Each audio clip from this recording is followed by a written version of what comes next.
What up, party people, and welcome to Countdown to Classic. This is a podcast that educates, informs, and gossips about World of Warcraft Classic.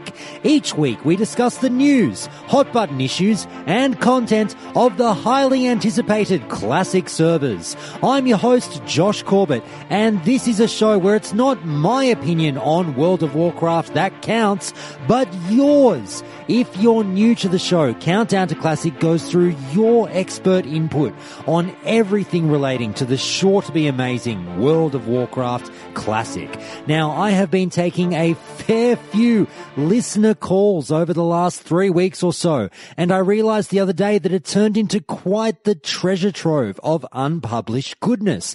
And so today's episode is dedicated to you, the listeners, as I speak with a whole bunch of you about a variety of topics. I'm going to play 4 calls in a row now, with the first 2 being a bit meatier with half-hour runtimes, and the rest being a bit on the shorter 10 to 15 minute side of things. Topics include gaining the Scarab Lord title, a special reunion of old vanilla friends, looking for a former vanilla buddy, and unconventional tanking situations.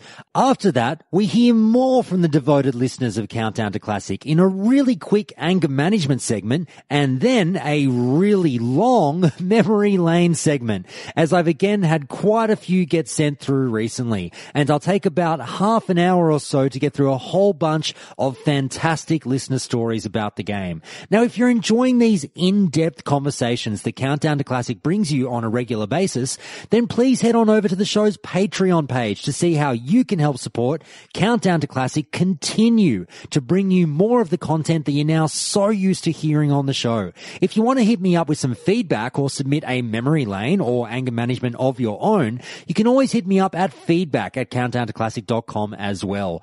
You can also support the show further by joining the show's amazing Discord, leaving a review on iTunes, and following the show on Twitter at Count2Classic with the number 2. All the links for everything I've just mentioned are in the show notes for you in each episode.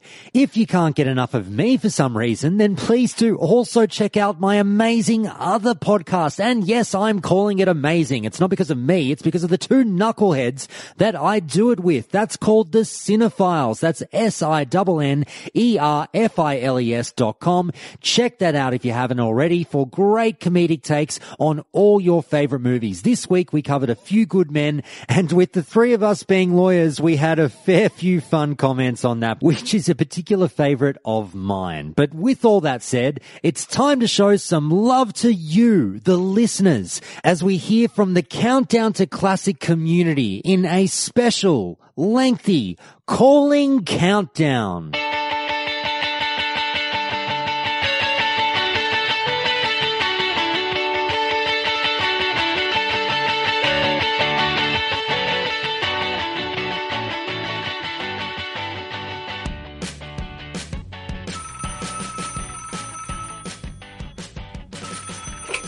All right, we've got another couple of callers on the line now, and who are we speaking with, and where in the world are you calling from? How about I start with our Australian guest? Hi, my name's Sanctus, calling from Sydney, Australia. Thanks so much for dropping in, Sanctus. And we've got another caller here, and who have we got, and where are you from? Hey, how's it going? My name is Pliny, and I'm currently living in United States, Arizona. Fantastic. Now, thanks so much for dropping in, the 2 of you. If everyone listening is wondering why we've got 2 people in this call, the reason is there's a common theme between these 2 special guests, and they are players who have both achieved the title of Scarab Lord at one point or another. So, we have one guest who did it during the vanilla days and one who did it on a private server. So what we're going to do here is we're going to have a little bit of a brief chat just about what it's like going through the trials and tribulations of getting that title, going through the quest chain, taking the time to sort of become someone who is eventually renowned throughout the server, and the differences in difficulty in doing it on private servers versus obviously what it was like back in the day. So here's what I'm going to do. If it's okay with you two, I'll start with you, Sanctus. And You're the guest of the two who did it during the vanilla days. Can we just start generally? Tell the listeners how tough it was or what you went through in achieving this goal back in the day, and was it something that you knew you wanted to do straight away? Okay, so I remember at the time I was an officer in a guild I was in, and I had a lot of influence in terms of leading the raids and whatnot. So when I guess the event came about and I said I was going to be the one to go for it, no one else really questioned me. And I remember at the time some of the challenges that needed to be done, like BWL in less than 3 hours or whatever, they were like unheard of at the time. So we kind of started, but we didn't actually think that we'd be able to complete it. And one of the hardest things, I guess, about getting it at the time was this part where you have to do a reputation grind to collect all these carapaces from these bugs. And a group of, I think it was 5 or 6 close friends of mine, we kind of started a raid one night, and we were farming these carapaces, and people from the guild helped, came and went throughout the next 24 hours. But basically we were just farming those things for about 24 hours straight, and until we reached the reputation requirement. And I just remember we were laughing at everything. I think we had gone insane just from the amount of grinding we had to do. So I remember just cackling and just carrying on. It was actually a pretty memorable night. Well, how much time, and very, very rough guesstimation, and I do appreciate that this was a long bloody time ago, but to the best of your memory, how much time roughly would you say you spent devoting just to this one goal? Oh, it was so long ago. It's hard to say. I mean, in terms of hours, probably a couple weeks, but it wasn't something I did on my own. It was, it's something you need a lot of help with from your guild and from the server. When you were getting close to achieving it, did you get a sense of where anyone else was at in terms of competition? Could you hear chatter from other guilds like, we're getting close, we're getting close? Did you get that real push of the feeling of a race? No, not for me, actually. I think a lot of the other guilds on the server were, I guess, not cut from the same cloth as ours, so they were probably a bit demoralized in even attempting it. And I should ask, sorry, I've buried the lead here. What server was this on? I'm not sure if you mentioned. So this was on Ahn'Qiraj server. I think, yeah, it was one of the newer servers that opened up a couple years after the game released.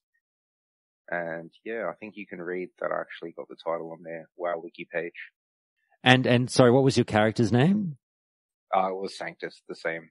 Okay. My game handle here. And so was this still, I'm presuming this is just before BC launched or sometime around there? Oh, it was probably about 6 months before the launch of BC. Okay. Now, Pliny, I will turn to you now because you have a similar experience, but then, same, but different in terms of the fact that you achieved this goal on a private server. What can you tell us about that? Well, first I just want to preface with Sanctus, I got respect, man, because when I did it, there was so much knowledge out there about the grind, about the quest line, that I had it much easier than you did. So just want to tip my hat to you on that one. But as to answer your question, Josh, it was one hell of a grind. Just the carapaces alone, it took us. So I had a multi-box going of about 12 to 15 characters where I was grinding the bugs for. This was at least 2 weeks straight that I was doing it. The fact that you were able to complete it in 24 hours to me that's insane. That's well done. I had the help of most my guild at the time. We weren't using a GKP system. Ours was called EPGP. But what we did was we would offer our guild members points that they could use on raid gear for coming down and helping us farm. I was actually the second member in my guild to get the Scarab Lord. The first one was the guild leader, who goes by the name of Fabulous now in Scuba Cops on the Northdale server. But he used to be Themis was his name, that I remember him by on Emerald Dream. And, yeah, it was by far the most memorable quest line I've ever done. My whole reason for joining the Emerald Dream private server was to go after that Scarab Lord, because it was the one thing in the game that I really wanted to see through until the very end. I'd heard so much about it, and I'm so thankful for the guild that backed me in achieving that goal. Well, I'll turn back to you, Sanctus, now, and Sure. we'll just talk about something briefly that you both have touched on now, and it's obviously a common theme that I'm sure people would understand might come hand in hand with taking on the decision to go for the title, and that is kind of the effect that the grind had on you personally.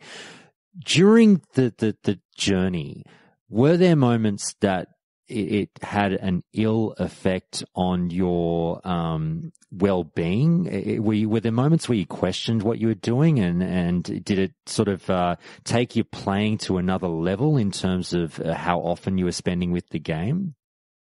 Okay, so for me at the time, I was a uni student, so I had a lot of time to, muck around and play games. When I was actually completing this grind for Scarab Lord, about 6 or 7 of the people that were helping me were my real life friends. So for me, it was just a good way to pass the time. It didn't really, have a tax. It wasn't so taxing on me personally. And if anything, I think there was a positive gain that came from it in that the camaraderie we built, as friends as well as with other people within the guild, it just made us stronger and, made us better functioning as a unit. Pliny, how about you? Did you mentioned that, you were doing things like multi-boxing, little tweaks, little things that might make it a little bit easier, also doing it on a private server. Did you find that the experience was obviously a little bit watered down to the point that, it wasn't a big deal? Or did it still break you a little bit, in terms of, were there moments where you're like, oh, I don't feel so good, or what the fuck am I doing? There were definitely moments, like Sanctus had said, where I was questioning my own sanity. I think it was on my 5th playthrough of, brain fart. There was a movie about killing bugs. Oh, damn, it'll come to me in a second. Not Starship Troopers? Yes, thank you. My 5th watch of that, where me and a buddy, we had begun naming the bugs in each hive, and it had gotten to a point where I think on our 2nd week straight of farming, because I had a job at the time too, so I had to sort of split my time equally between that and my failing relationship with my girlfriend. But it definitely strengthened the bond that I still have to this day with a lot of those guild members. All right. Well, we've talked about a couple of the steps along the way, and you've both mentioned things like farming carapaces and the rep grinds, blah, blah, blah. And obviously, if people want to go on and see the exact steps, there's a million YouTube videos that you can go and watch right now that will show you exactly what the grind entails. But my question for both of you in succession, and I'll start with you again, Sanctus, is this. Did you have a particular step that was your favorite and least favorite part of the journey?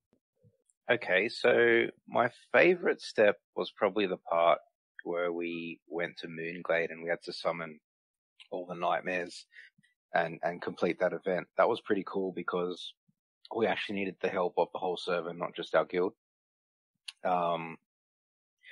Look, the least favorite part was probably the Blackwing Lair within 3 hours. I know most guilds these days can do Blackwing Lair in like 90 minutes, but for us back then it was pretty hard. And, 1 or 2 wipes usually meant that we couldn't get it that week, so that delayed our progress. Were there any really close calls, like doing it in 3:01 or something, where everyone was just like, I don't think we ever missed it by that close. It was usually 20 minutes over, but I think when we did eventually get it, it was like 2 hours, 55 minutes or something like that. Fantastic. And now, Pliny, how about you? Best and worst moments of the journey? All right. So since Emerald Dream was a PvP server, And as a multi-box, you weren't allowed to PvP on more than one of those characters. I think the most frustrating thing would be griefers who love to take out my multi-box. But on the flip side of that, when I was playing on just my mage, and I had probably the help of 7 or 8 guildies, and we had cornered an entire guild in one of these hives at the entrances. And I remember just AoEing down the entire guild and showing our dominance that day, and how great that felt, the laughs we shared. There were definitely a few guild members that caused some grief for me in starting some shit with some guilds that I had sort of worked out a truce with, if you will, for the time being, which was quite difficult. This was during a time where I was hopping on other guilds' websites as sort of a spy, just to figure out what their next move was going to be, if they were going to be friendly with me or if they were going to sort of treat me in another way, if you will. Sanctus, back to you. What did it feel like when you finally banged that gong? It was actually quite stressful because the thing is, right, the server, everybody wanted to be there. So there wasn't a way to, I guess, satisfy everyone's needs, because some people are going to miss out. So no matter what I did, I ended up causing, upsets for a lot of people. And then as a result, ended up getting hated by a lot of people just because I couldn't pick a time that was perfect for 100% of the server. But yeah, it was good. I mean, you just walk up, you click it, and then the server crashes, and then everyone hopes for the best. Well, it's a good point that you raise, and sorry, probably should have asked this question first before that one. You mentioned that you were trying to pick a time. Many servers had these issues, and was there a pre-arranged time that was eventually publicized on your server for you to bang the gong? Yeah, I think eventually we posted on the forums and we just said, look, we're going to post it. We're going to ring the gong at like 8 o'clock, which is our raid time. And, we gave, I think, 2 or 3 days notice. And if people couldn't make it, then tough luck. And did you find yourself getting any personal flack? Did you get whispers? Did you get messages in some way of people saying, hey man, fuck you. You did it when I was at work. Yeah, probably 1 or 2, but the amount of praise far exceeded that. So I got, probably hundreds of messages saying, thanks and, congratulations and things like that. But, it felt a bit weird to take all the credit myself because it really was a guild effort. And Pliny, how about you? I imagine it'll be a very, very different sort of thing on a private server in terms of the fact that if people miss out on the experience on a private server, they can always re-roll and go and see it on the next private server. But what happened in terms of publication or announcements in terms of you banging the gong? It was definitely a rewarding feeling. I was very thankful for all the help that I was able to receive because there's no way I could have done it independently on my own. Also had a few cross-faction people especially come over and let me know they were stoked to see me have it. But going back to what Sanctus said, in Moonglade, we needed the help of at least one Horde guild as well. On top of, I do believe we had 2 full raids of our own guild, and then we had 1 extra Horde. We were playing Horde. So we had 1 Alliance guild helping us out with a full raid, just in case we had griefers trying to gank us and whatnot. But hitting that gong, I wasn't even sure if I completed it because the quest line was a little bugged on Emerald Dream. So when I hit it, it was kind of anticlimactic. I wasn't the first one to do it. There were a couple other people that did it on the server. But once I found out that it had been completed, it was that, that light at the end of the tunnel. Fantastic. Now, Sanctus, I'll ask you, are you planning on playing Classic when it comes out? Yeah, without a doubt. And without a doubt, I'd do the Scarab Lord thing again. All right. Well, that leads into my next thought is that not only would you do it, are you going to be gunning for it? Yeah, most likely. I mean, the chances are I'll probably make my own guild or play with some of the guys I've been playing with on Nostarius, the private server there. Mm-hmm. Now, just flowing on from that, if I stick with you, Sanctus, and given that you did it back in the vanilla days, what was it like once you got that title? Did you find yourself really gaining notoriety on the server, and did people, I don't know, speak to you differently? Did it have the benefit that you thought it might, in terms of like, look, I just achieved something that no one else on this server will, and I like the feeling of standing out a little bit. Is that what it was like? Yeah, 100%. So, like, I used to idle a lot in Ironforge and just AFK there, and I'd always have like a group of people just standing around me. And, this was like continuous from Classic WoW through the next two expansions. So, Burning Crusade and the Frozen Throne. And you'd get new players even like seeing the mount that I was on and seeing the title Scarab Lord. And they just ask me, oh, how'd you get that? This and that. And I guess at the time, like, you could say that my name, or at least the guild I was in, was pretty much talked about all across the server. It was good. I mean, but everyone wants that. Everyone wants to be the Scarab Lord, but no one really wants to put the work in. That's why, there's not many people that did it.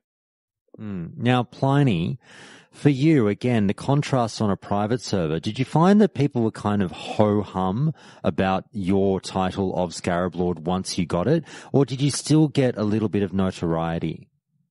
Oh, there's definitely the level of you had reached something significant that other people definitely wanted, and then there were the people who just weren't sure how it worked and were curious as to know how you had achieved it. So definitely had fun with a few people, mentioning, you got to follow up with the next quest chain of Ahn'Qiraj's wife. That's where you get it. Had fun with a few people that way. But I've actually got a question for Sanctus, if that's all right with you. Yeah, go for it. So how did the mount work on your server? Because I remember on Emerald Dream being able to use the mount while in combat, which was huge and game breaking in PvP. Did it work that way on your server? Look, I vaguely remember that you perhaps could get on it in combat, but this was only like for the first week when it initially came out. But after that, it just worked like any other epic mount.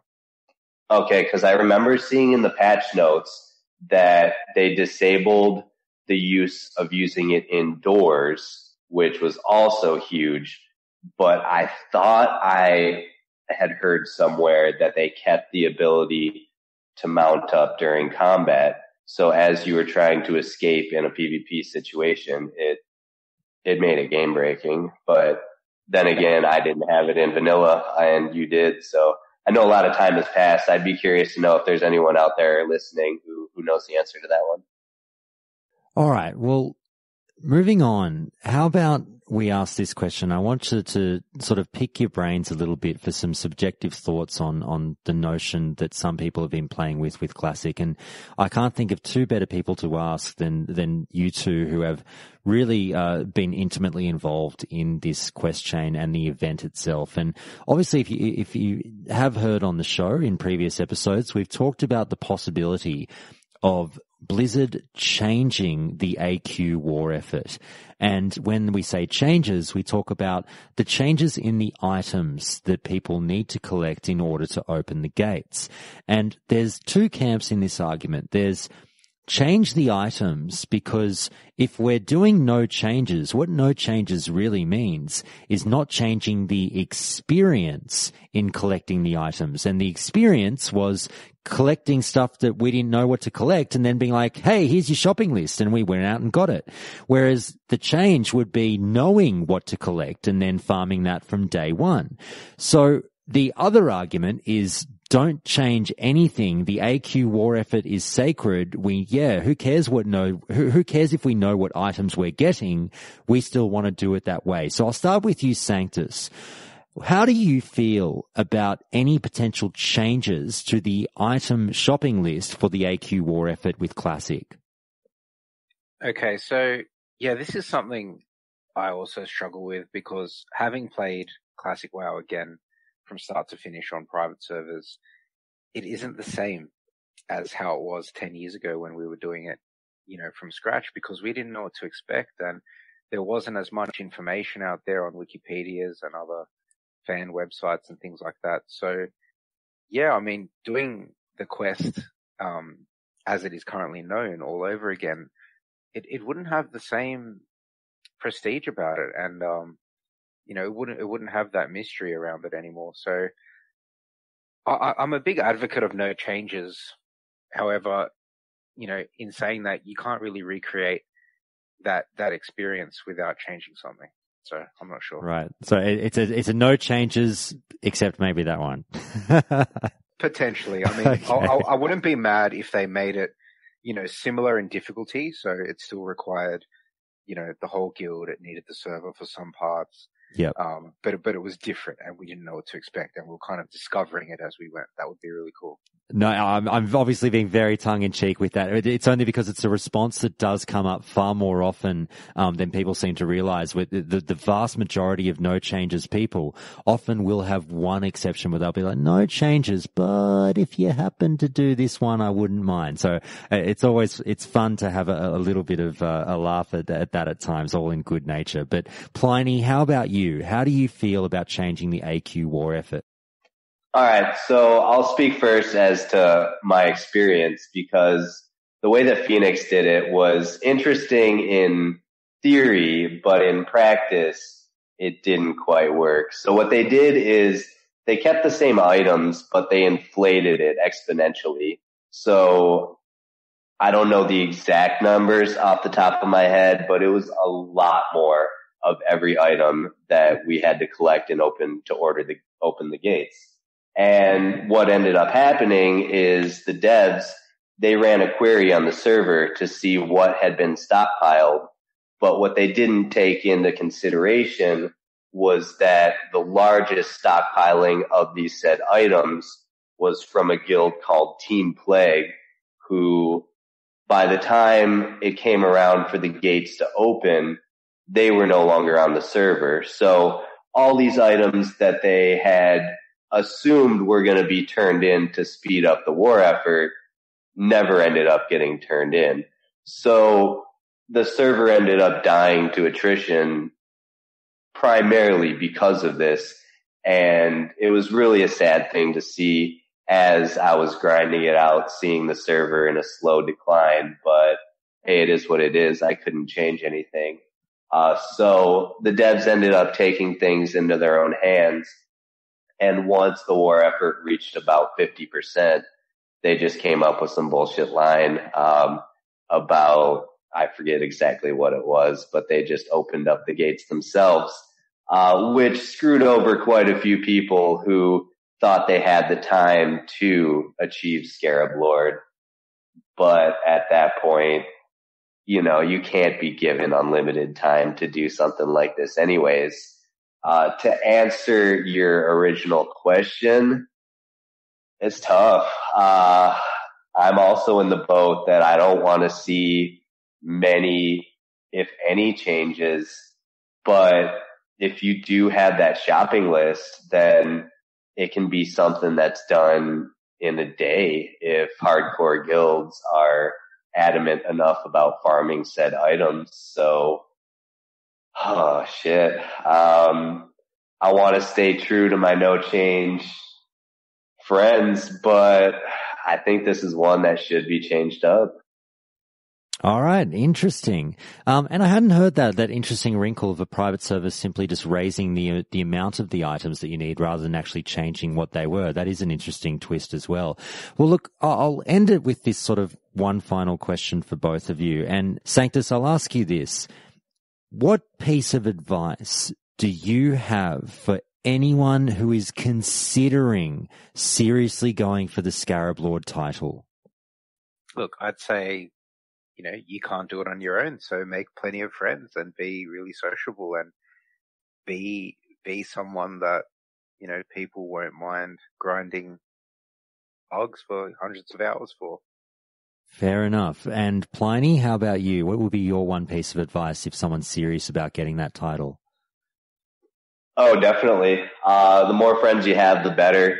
Both factions. Not only that, but the more money you have, the better. So since the carapaces are able to be sold, if one can own enough of the economy, they can simply buy their way through it. Granted, they will still need the help of a large amount of people to complete the rest of the quest chain. But as for the carapaces alone, I had farmed up an entire bank full of Black Lotus that I was ready to drop on this, but ended up having enough help from friends and guild members that I held on to them for the next release that never came. So yeah, it'll be very interesting to see the sociable, likable people that have people behind them versus the gold specialists, those that are very good at making it and able to buy their way through it. Now, out of interest, Sanctus, just quickly, once you opened the gate and you started going through AQ, was it worth the effort? Was it everything you thought it would be and more? Yeah, it was awesome, man. I think at the time there was a big drought. I mean, the gap between BWL and the AQ gates was so large that anything at that point was so exciting. But I remember when we first stepped into AQ40 as a guild and we wiped like the first mob in there, it was like, holy crap, we're doing this all over again. It was very painful, but it was very enjoyable at the same time. Pliny, how about you? Oh man, yeah. I love AQ40. It's my favorite instance in the game. Just some of the mechanics of the boss fights are something that you just don't see up until that point. The GMs definitely got very creative. And then I've always been a huge fan of Egyptian mythology. I've actually got Ra, the Egyptian sun god, tattooed on my chest. Oh. And so to see that sort of inspiration come from the developers was very cool, with a little bit of H.P. Lovecraft mixed in. He was definitely an entertaining author, if you will. So I'm real excited to get back in there. Absolutely no desire to grind out Scarab Lord, but I'll help out a buddy if they really need it. Well, you'll have to get a Scarab tattoo next, I'm guessing. Oh man, that's a good idea. All right, guys. Well, look, thank you so much for calling in. I really do appreciate the two of you taking the time out for Countdown to Classic. And it's been such a pleasure to talk to two people, obviously, that have gone through the grind and gotten such a special title that's so well known throughout the game and through the community. So thanks for this chat very much. Thank you, and good luck with the channel. Yeah, thanks a lot for having me on, man. Keep up the good work. Really enjoy what you're doing.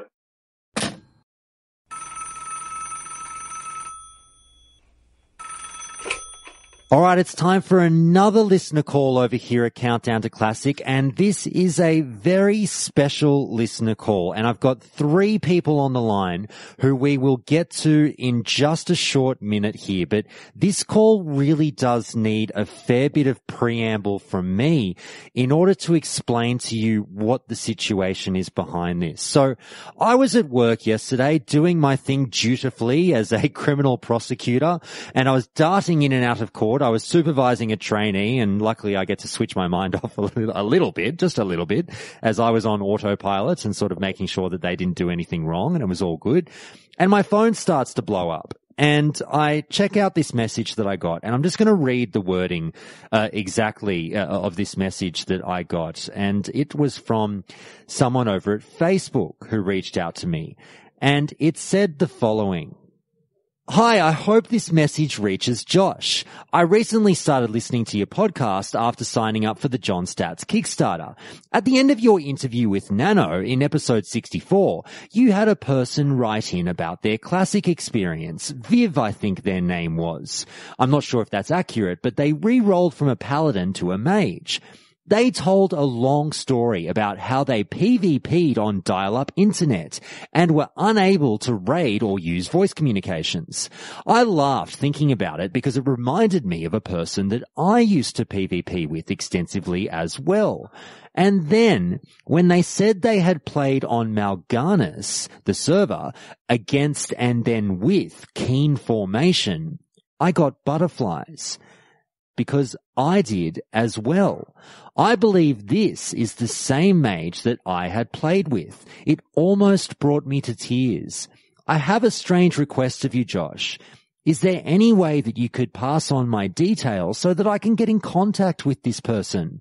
I've recently got in contact with our old PvP buddies in Keen Formation, and if this is who I think it is, then I would love to absolutely talk to them. And so what happened from there is I got in touch with Viv and I sent him a screenshot of this message and sort of left out the personal details and all that jazz and said, "Hey Viv, what's going on, man? What do you reckon of this?" And what proceeded from that point on was a furious exchanging of messages through me as the conduit. I was playing the middleman, basically just passing on message after message like notes in high school. And we worked out that it really did seem to be the case, and we've now, I'm pretty sure, gotten it down to almost 100% certainty, that the story that Viv told in the episode with Nano was indeed talking about this person who contacted me. And it was Viv sort of, since then has talked about lost connections and players that he played with for hours back in the day and real, when we play World of Warcraft, we talk about that notion of community and the friendships that we forge and the bonds that we tie when we play this game, interacting with people that have similar interests to ours. And I know that there's a lot of people that sort of have lamentations over the connections that they've lost over the years. Vanilla was a fucking long time ago. We're talking about 14 odd years. And some people wish they could get in touch with others that they used to love playing with. And we see Reddit threads popping up with what amounts to, the kind of lost connections ads that you would see in a newspaper. Hey, saw you on the subway. You got off at this particular stop. Hey, we used to play Warsong Gulch together all the time. Are you out there? Contact me if so. So we organized a very special call here once we worked out that it was indeed the right connection. And Viv and I've got listener Isle on the call as well. And we also have a very special third-party guest as well in Ahn'Qiraj, who Viv roped into it as well once we worked out that all of these people were lost friends. And what you're about to hear is the very first time that all of these people who used to play together for hours on end back in the day has spoken to each other in what I presume is years. So what I'm going to do now is I'm kind of going to throw it out to the floor, and I'll start with you, Isle. And I want you to just say hello. Let's establish if we are indeed talking about the right people. Guys, meet each other. Go for it. I pretty much have no doubt that these are the people I used to play with. I never actually heard Viv on mic, as he said in the when he had called in. But I know for sure that I did with Grash because you re-rolled to Alliance, right? Yeah, that's right. I started off as Ahn'Qiraj, a Horde Druid on Mal'Ganis in Keen Formation. And I remember your Paladin's name. Yeah, Aladak. Yeah. And I remember you'd specifically gone Paladin based on like utility and how strong they were in Classic and PvP. Yeah, we re-rolled en masse. There were about 15 out of 20 of us that re-rolled because Horde really heavily outnumbered Alliance on Mal'Ganis Classic, and Alliance had instant PvP queues, and that was pretty much all we needed. One of our guys was, playing on an Alliance player's account and, just as like swapping characters real quick, and he came back out of that and he said, "We've all got to buy another copy and switch right now," and that's what we did. I actually remember right after you guys switched, you said, basically that you were amazed that the Alliance had to stop to take pee breaks in between queues because we got queues so fast. Yeah, we stopped taking pee breaks. We continued to just PvP without peeing. But yeah, when we re-rolled, we made a guild called the Rodney Fan Club. And Rodney was like one of the best geared paladins on the server, and our special ability as a leveling group was we always had a warlock with us, and anytime anyone tried to gank us, we would invite Rodney to the group and summon him in, and he would camp them. So, but we were like a hyper aggressive little group of lobies, and Ale was in one of the best guilds in the server, and he was slumming it with us on an alt for a while, and it really kind of got out of hand from there.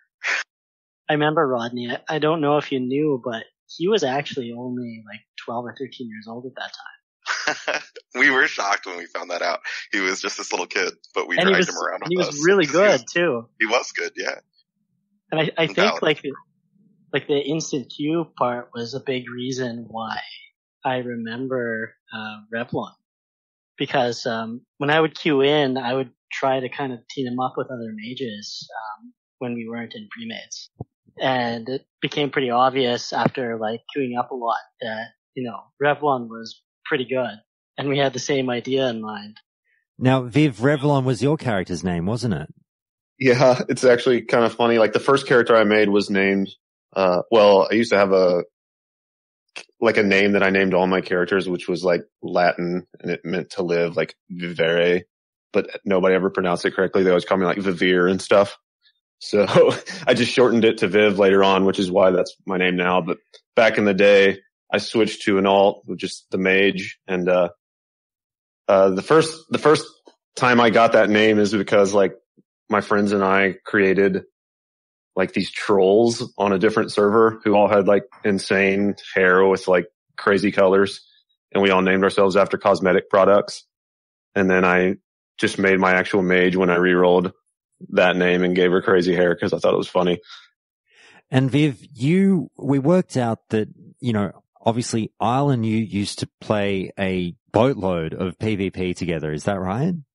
Yeah, like every day, all day, pretty much is how much I queued. And I always remember queuing with mages, but I could never remember their names.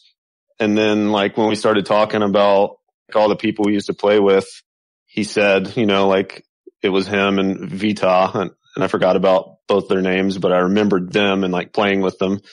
It's weird, like the things you can't remember and the things you can. Yeah, I remember all of that stuff pretty much, like all the mages we played with, like Sumomo and Liqui, and there was like a group of probably like 5 or 6 people that would all play together. There was Poppin too, wasn't there? I kind of remember that name. Yeah. Poppin is actually, that is my wife. So, yeah. Oh, is that who she rerolled to? Yeah, she started out as a troll. I only remembered her horde character's name. No, yeah, it was and it used to be Poppin brand as best brand for the water in raids. But that's amazing. Yeah. I was jealous of that. It was a good catchphrase. But we actually played with Grash and Iladak a lot in PvP as well, and I don't think Revlon was in on that as much, maybe due to his internet connection, but we did a shit ton of pre-mates. I think he was definitely on it, just cause I think we played like, we would like wake up Saturday morning and we would play all day Saturday morning, get like 4 hours of sleep, and then go back to it Sunday. I gained a lot of weight. Usually when, it was like a AV weekend or something, I wasn't playing with anyone really because everyone was in AV and my internet couldn't handle it. So, but like when it was WSG weekend, like everyone was inviting me. Yeah, we usually had a couple groups up, but, one of my favorite stories that we, had from there was we queued like basically a full group into a 40-man AV, and we capped every graveyard on the map. Oh, and then so the horde were just spawning in the tunnel at that point. And we pulled the guard mobs out of the tunnel, and we were tanking them with our raid tanks and our healers, and we camped, Mal'Ganis' horde population in the tunnel for probably 2 hours. I can't believe you brought that up, because that is one of my fondest memories too. And I remember that they were actually AFKing out, and we get like new ones in, and they couldn't figure out what the heck was going on because we weren't killing the end boss. So the instance just stayed open. Yeah, and we had been hordes, so we knew that they were sitting in queue for like 8 hours to get into that mess. So it was, I mean, we were definitely, by that point, I think we had become like the villains on the server. Like we had formed a guild called Validus at that point, and we were very aggressive. So it was, there was a reason we had done that. I feel like we did that in retaliation, like boss kerfuffle or something. Could have been a green dragon or something. I know we played an entire weekend of Arathi Basin waiting for a horde team to forget to cap the farm. And we did not cap any of the points. We wiped them and then camped them at the spawn point again, basically indefinitely, forcing them to AFK out just because it was funny. Is that Ganadar's team? Did you say Ganadar? Yeah. I was just talking about him with Crash just the other day because we were like, remember the Moonfire spam? Never forget. Never forget. Now, guys, if I can jump in at this point, I just want to ask a question of Isle here. Now, tell me, just explain, how did it feel yesterday when we were slowly working out, like the penny was, I feel like it was, a usual suspects moment when the coffee mug was tumbling in slow motion as we worked out, who Kobayashi was, How did you feel when we figured out that Viv was probably the person that you played with for all that time? I mean, it's incredible to have to reconnect with old friends like this. It's a good thing I could type to you because I was pretty much beyond words that I was able to reconnect with somebody from that long ago. Especially considering how many WoW servers there are and just how many people were playing at that point. It just seems like I feel like those connections I had with these people would be lost forever, And Viv, how about you? How were you feeling as all of this was going down over about that half an hour or so period when we were furiously going back and forth? It was crazy. I just I know I said at least 10 times to you, this is insane. I never would have thought this would happen. But then I started just talking to Grash and being like, now we have to think about who else we might be able to get in contact with now that we have this connection, and we started talking about all the people we used to play with. Oh, and I have a group of people that I know you guys played with before that I've been in contact with that I probably don't think you guys know or are in contact with as well. So it's we can almost reform. Who are you playing with these days? Do you know Ragnar? Do you remember Ragnar?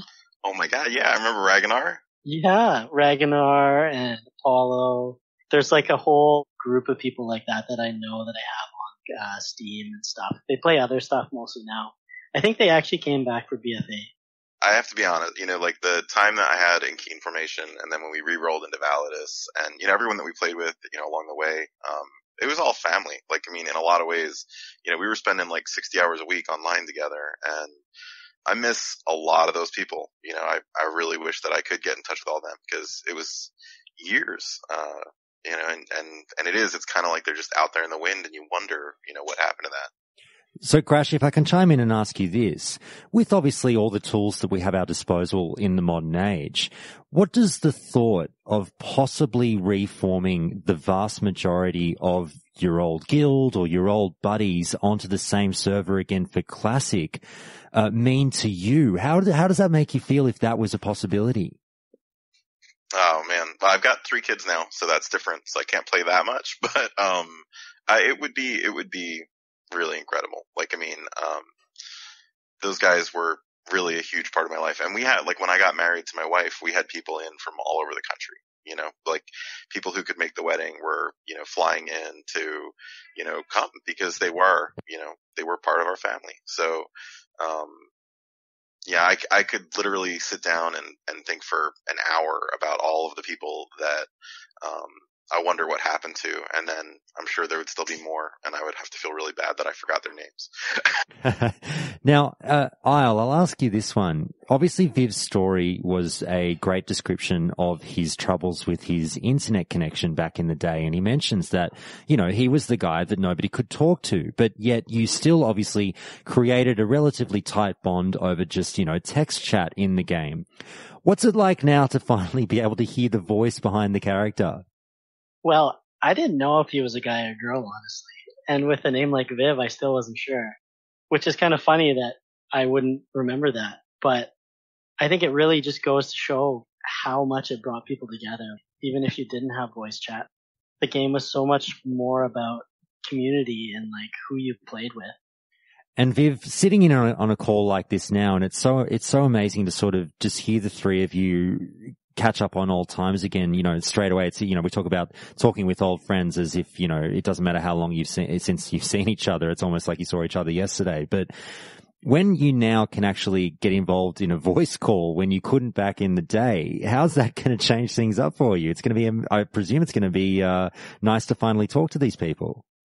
Well, I'm already thinking about, you know, if it did happen that we somehow got everyone back together and ended up playing like WoW Classic or something, which would be crazy, I would actually be able to talk to everyone and like raid and like be part of the whole picture of the guild rather than just whenever they decided to play Warzone Gulch, kind of, you know.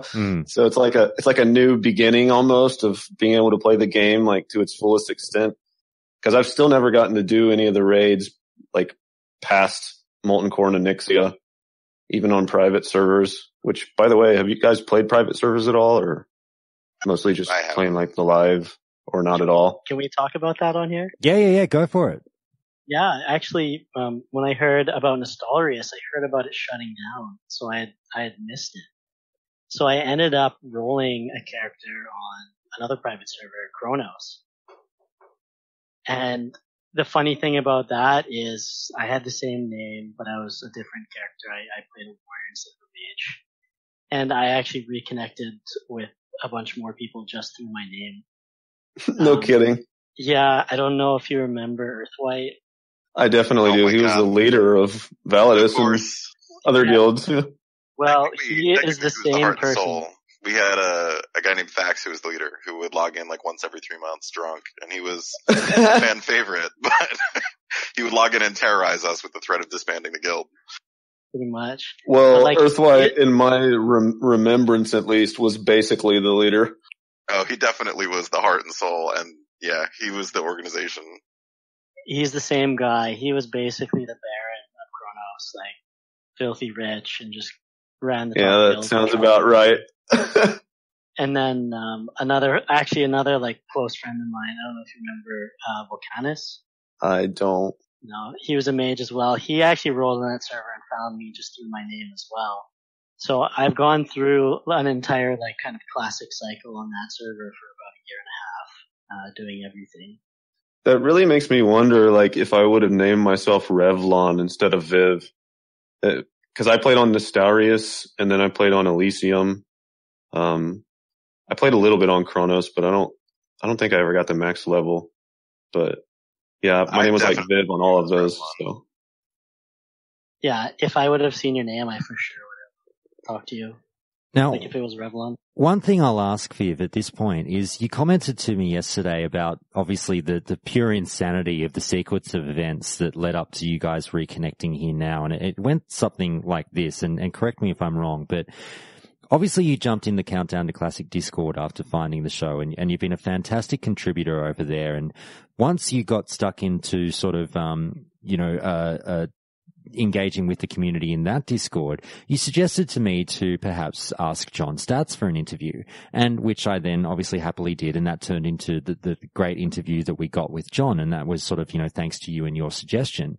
And then flowing on from that, that was the episode that I believe Isle heard, and then subsequently from being put onto the show through that episode, he heard the next episode, which was with Nano, which just by coincidence, I selected one of your posts from about a month ago to read out on the show, which gave that specific detail about Isle, who's listening to the episode, who then contacts me. And then all of this happens. I mean, it really is a bizarre, like, butterfly effect sequence of events, isn't it? Yeah, it's almost, I don't even know how to describe how that's even possible. It's like the most insane amount of coincidences that could ever occur. I mean, I get that, like, we all like vanilla WoW and stuff. So obviously, like, if I was having my story told or whatever on a show, perhaps, yeah, it would make sense that maybe someone would know. But adding the extra layer of I'm the one that kind of like suggested you to talk to John Stats, and then that is the episode that he heard. Like, that just makes it mind blowing almost. Oh, for sure. And as I say, you never know. Maybe, the episode after was the one that had your story that for some reason I picked, this one, I'll throw in Viv's story that I've been meaning to get to.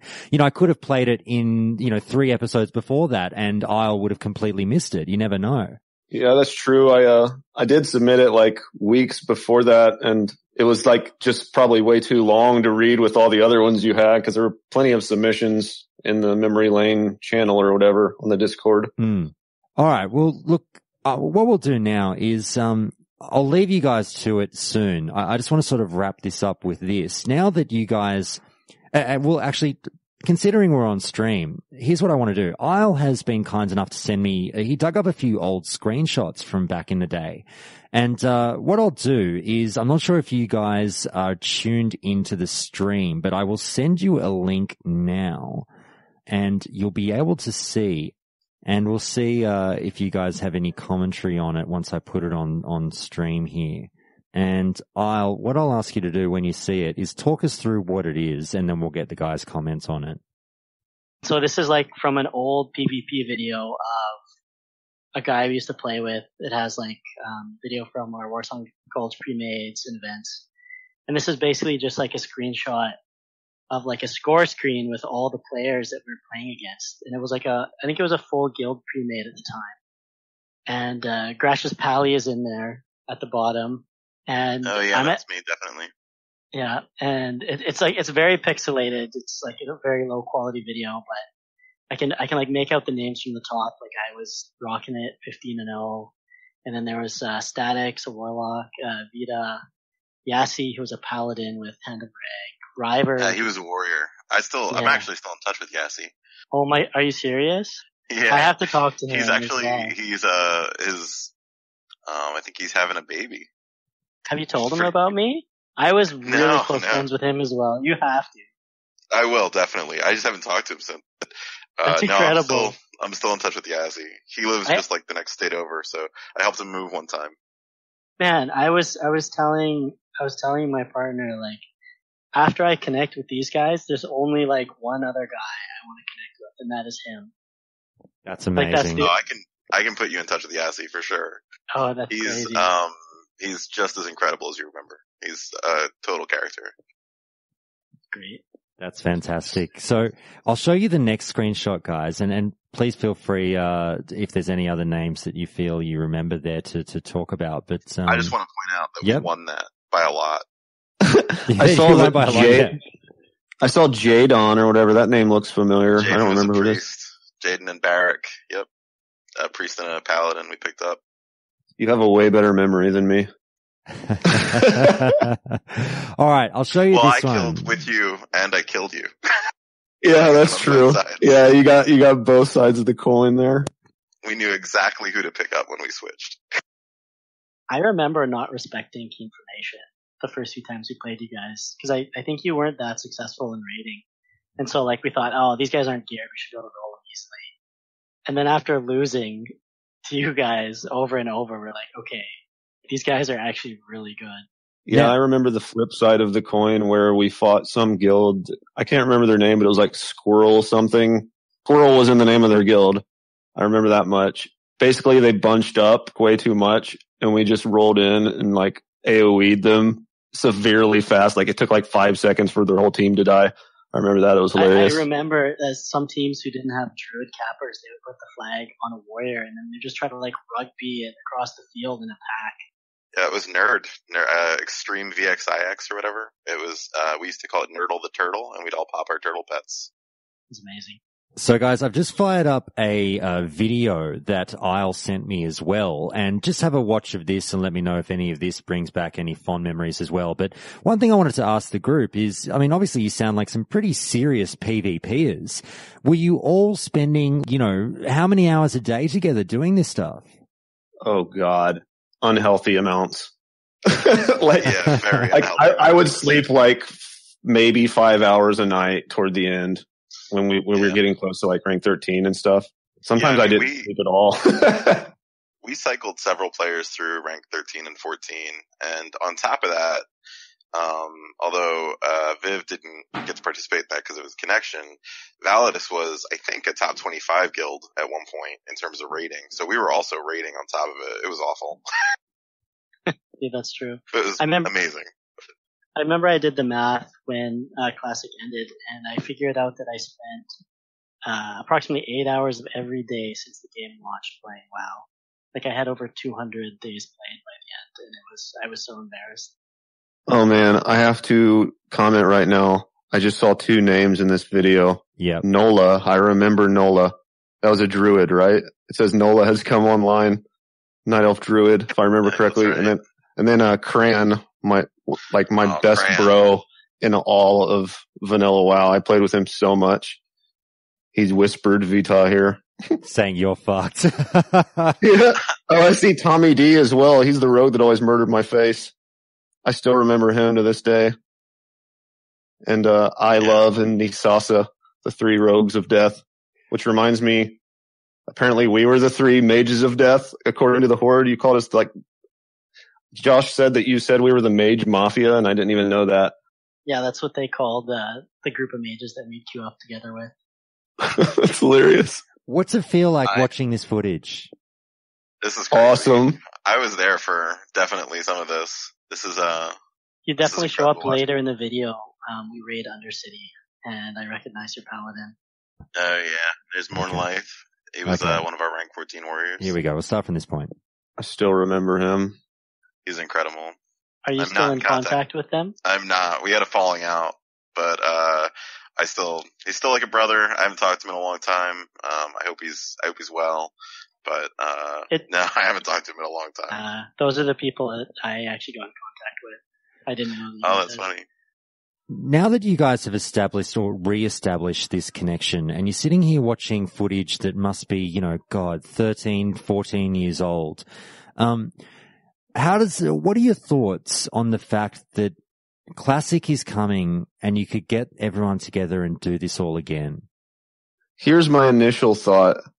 I was actually telling this to my girlfriend yesterday. I've been wanting to play a warrior going into Classic, and I probably still will.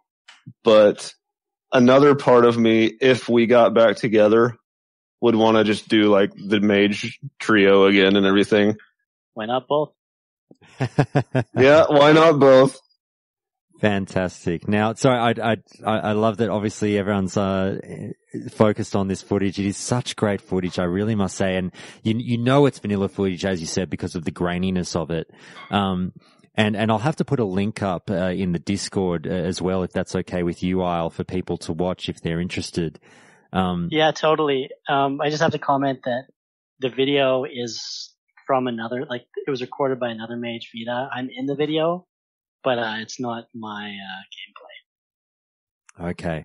Well, I've got one last question for you guys, and I'll leave you be and let you sort of talk amongst yourselves rather than being so rude and sitting here and horning in on a very, nice, fun reunion for all of you. But my last question would be this, and I'd get an answer from all of you if I could.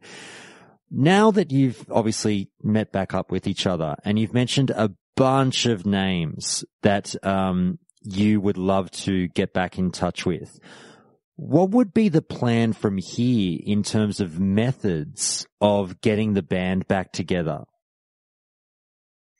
Maybe like a Facebook group or something like that to start inviting people to, kind of like an alumni of these guilds, that's something like that. But, I don't know. Yeah, it's pretty much just networking with all the people we know together. Cause for instance, we already kind of started in that once Isle contacted you, I was like, oh, does he still know Grash? And then, cause if not, I do, and got him on the show here. So. Absolutely. Now, how about this? Can I offer another method that I think we're going to start to do here on the show? What do you think of Countdown to Classic bringing more people together, like you guys have obviously been brought together through the show? It's awesome. How would you go about it, though? Well, I think I'm just gonna, obviously people having heard now the success with you guys getting together, I think what we'll start to do on the show is just offer people the opportunity to write into a lost connection segment. And please everyone, you know, if you're listening and there is a great friend that you wish you could get in touch with, obviously there's Reddit threads and there's forum posts and things like that. Try Countdown to Classic as well. Your friends might well be listening to the show. Thousands of players listen to this show. You never know when you might strike gold. So you've heard a success story here, and we're going to take another call straight after this one of the first attempt by another player to reach out to old friends. So I'm really hoping it's something that could work, and it really warms my heart to have heard you guys caught up in the way in which you have and to have been a part of this. It's really been fantastic. I think that's an awesome idea. I think it's like a public service. There are so many people that, you know, I'd love to just kind of have the ability to, you know, sign in, play some game with, you know, whether that's, you know, WoW or anything else, just the ability to kind of know that they're out there in the world, they're still doing all right. You know, that would mean a lot. So I think that's a good idea. Yeah, not only that, but I also want to like take a second to actually thank you, Josh, for coming up with the idea to do memory lane in the first place, because that was the conduit or the catalyst, I guess you'd say, for us reuniting. And it's like really special to me now, that segment, because, you know, I never would have thought of it in that way, but then all of a sudden it happens and it like is mind blowing. So I would definitely keep that segment up too, because you never know, someone could be just submitting another memory lane and this happens again down the road. Maybe Countdown to Classic could be kind of like a meeting stone for everybody getting back into Classic to get together and meet. I would love, that would be cool. I would love nothing more than that. And as you say, look, there are very specific reasons why I ask some of the seemingly inane questions that I ask. You know, a lot of interviewees, I do press them for, tell me your character's name, the first one that you rolled, and tell me your server. And that's for good reason, because that's just in case people are listening who are like, hey, I know that guy. He was a fucking asshole. Or they might say, that's one of my best friends. You never know. So here's what I'll do, guys, from here on. Thank you so much for obviously agreeing to do this the way in which we did and taking the time out for this call. I'm going to leave you guys to it. I've got another call to get to, but I just want to extend my thanks, and I'm really glad to have been a part of this, and thank you for doing this so publicly, the three of you. Yeah, Thank no you. problem. Thanks for having us. Thanks for having us. Yep.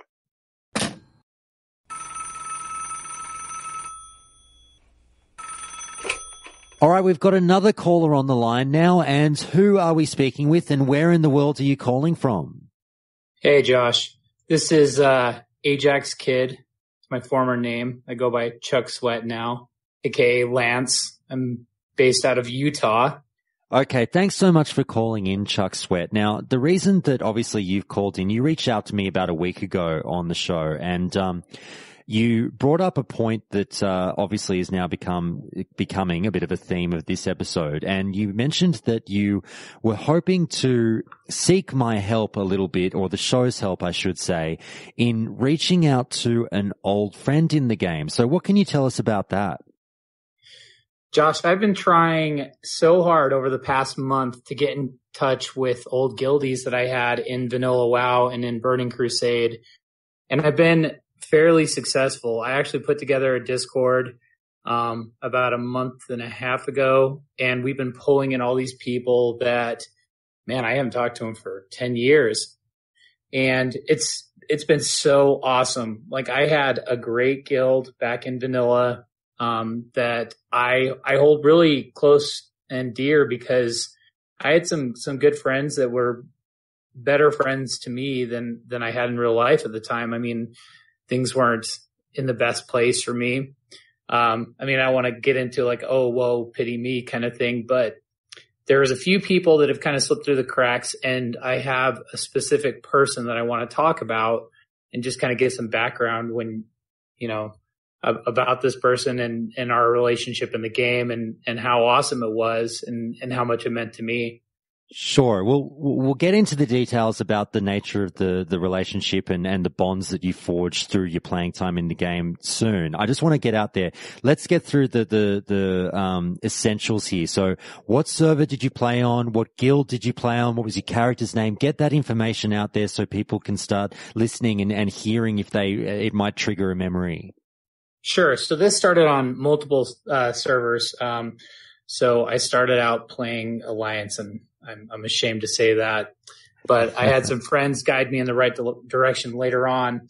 So this person in particular I met right after I started playing the game, probably about 2.5 weeks in. I was in Stone Talon Mountains on Ahn'Qiraj playing as Ajax Kid. I was a Night Elf rogue, and I don't remember who started the fight, but I but I was in a fight with some hordes at the time, and I was getting my ass kicked because I didn't really know a lot about the game, and I ran into this gnome rogue named Little Puppet, and it was spelled Lil Puppet, and him and I leveled from level 20 all the way to 60, and around that time, a little bit after 60, like we hit level cap and everything.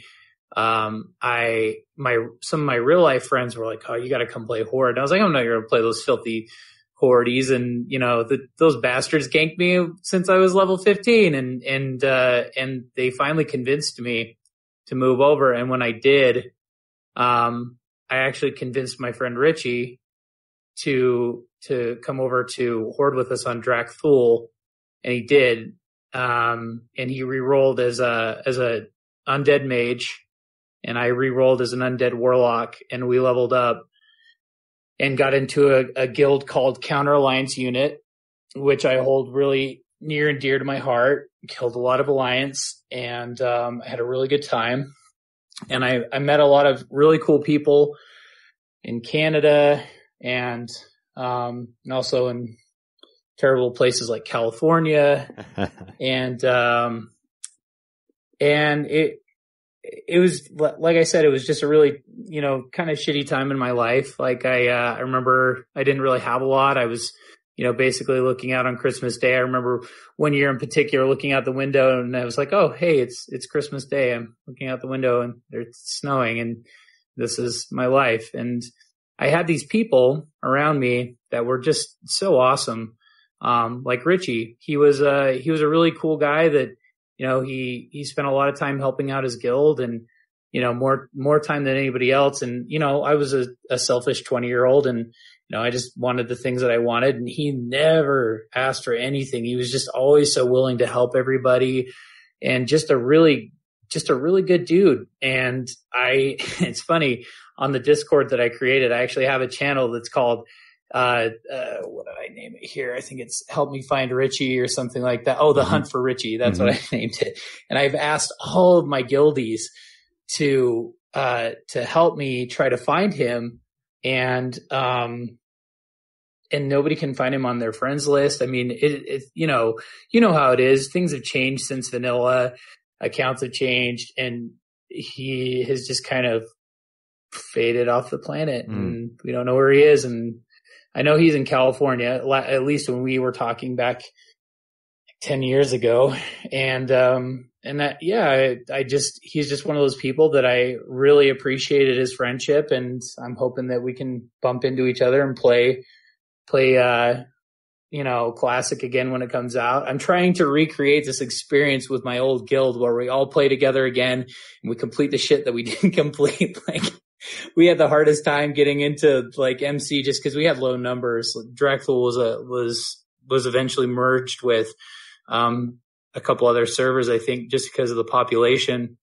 And we had a really hard time as Horde finding raiding guilds. And I mean, the most that we completed was most of ZG. We spent a shit load of time in there.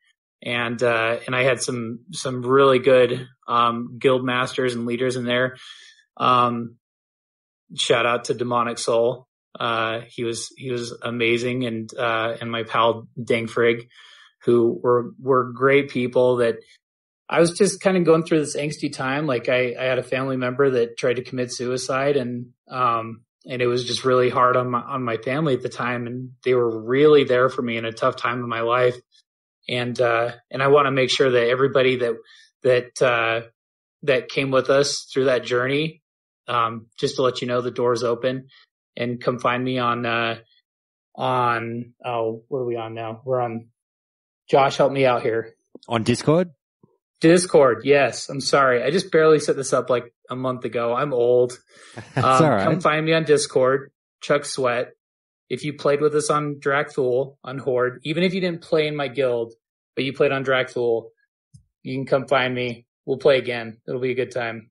All right. So just to flesh this one out a little bit, we haven't mentioned yet. Now, you've mentioned his name was Richie. You mentioned he lived in California. His character's name was Icevane. Is that right? That's correct. Okay. Icevane, the undead mage over on Dracthul. And Dracthul, as you mentioned, eventually merged with Ahn'Qiraj, you said in your email to me. Is that right? I think so. I don't recall. We may have transferred. It's so long ago and things are a little hazy. Okay. I'm getting old. No, that's all right. That's all right. So what was your character's name? I don't think you've mentioned that yet. When you converted over to Horde. I think pretty much the whole time I played, well, my warlock was Ajax Kid, so that's AJAXKIDD. And then I later in Burning Crusade rolled a blood elf priest named Acetaminophen. Mm, that's about it. Now, just in case Richie is listening, just tell us, what is it that you would generally do in game with Richie that kind of tightened the friendship between the two of you? Did you PvP a lot? Did you raid? What did you do? Some of my favorite memories, I swear to God, I picked so many fights over in World PvP. I would just find people, and I had it out for the Alliance too. Later on, I thought that the Alliance had it bad. I remember getting ganked. Even I had somebody come down to Dark Shore when I was playing Night Elf, and I had no idea what the hell was going on, and tried to attack this Tauren in Valor gear, and he, obviously ganked me over and over again. But I had no idea how bad undead warlocks had it until I rolled one, and I was like, fuck these guys. I'm going to fuck up every single one that I see. And I never really sit and camp dead bodies or anything like that. But, if I saw somebody, I let them know, I'm here. And a lot of the time I was never super good at the game while we were leveling, and I wouldn't say I was the best warlock. That's why I ended up re-rolling later. But man, I started so many fights, and I swear Richie was so good at just beating the shit out of the people that I started the fight with. He is good. He was really good. So very nice. Now, you've mentioned that you tried to leave your details on. Obviously, there's threads on Reddit where you can submit your information with people looking to reestablish lost connections. You said very few people from Dracthul have actually submitted their info, unfortunately, but you have spread the information a little bit around the internet. Is that right? That's about the only place that I've found. If you have some suggestions, definitely, I'm sure with your podcast, you'll have those out and we can talk about it later. But yeah, if there's any other places that we can do that, I would love to know, because I've had the hardest time finding him. I found one account online, and some of my friends that are still actively playing WoW reached out to that account and haven't got any feedback. So who knows? All right. Well, here's what we're going to do for you. I'm more than happy to make this somewhat of an ongoing segment on Countdown to Classic. And if anyone listening wants to take me up on this offer, please do so. I'd be more than happy, obviously given the previous call that people have just heard, that helping to reestablish lost connections within the game. If people want to use Countdown to Classic as somewhat of a posting board for, hey, I had a friend back in the day and I can't find them anymore. Josh, can you help me? I'd be more than happy to give you a shout out and either do a really quick call or just read something out for you for anyone who might potentially be listening amongst the thousands of listeners to Countdown to Classic. So Hashtag help me find Richie. We've got all the information. People, please go out there. If you know anything about who this might be with the tidbits of information that we've got, pass them on to me. I'm happy to act as a middleman, a third party here, and then run as a conduit between the two parties and say, hey, does this sound like the right person, before sort of personal details are exchanged, and just see what we can do. So I really do wish you nothing but the best of luck, Ajax Kid. I hope someone listening can help you out.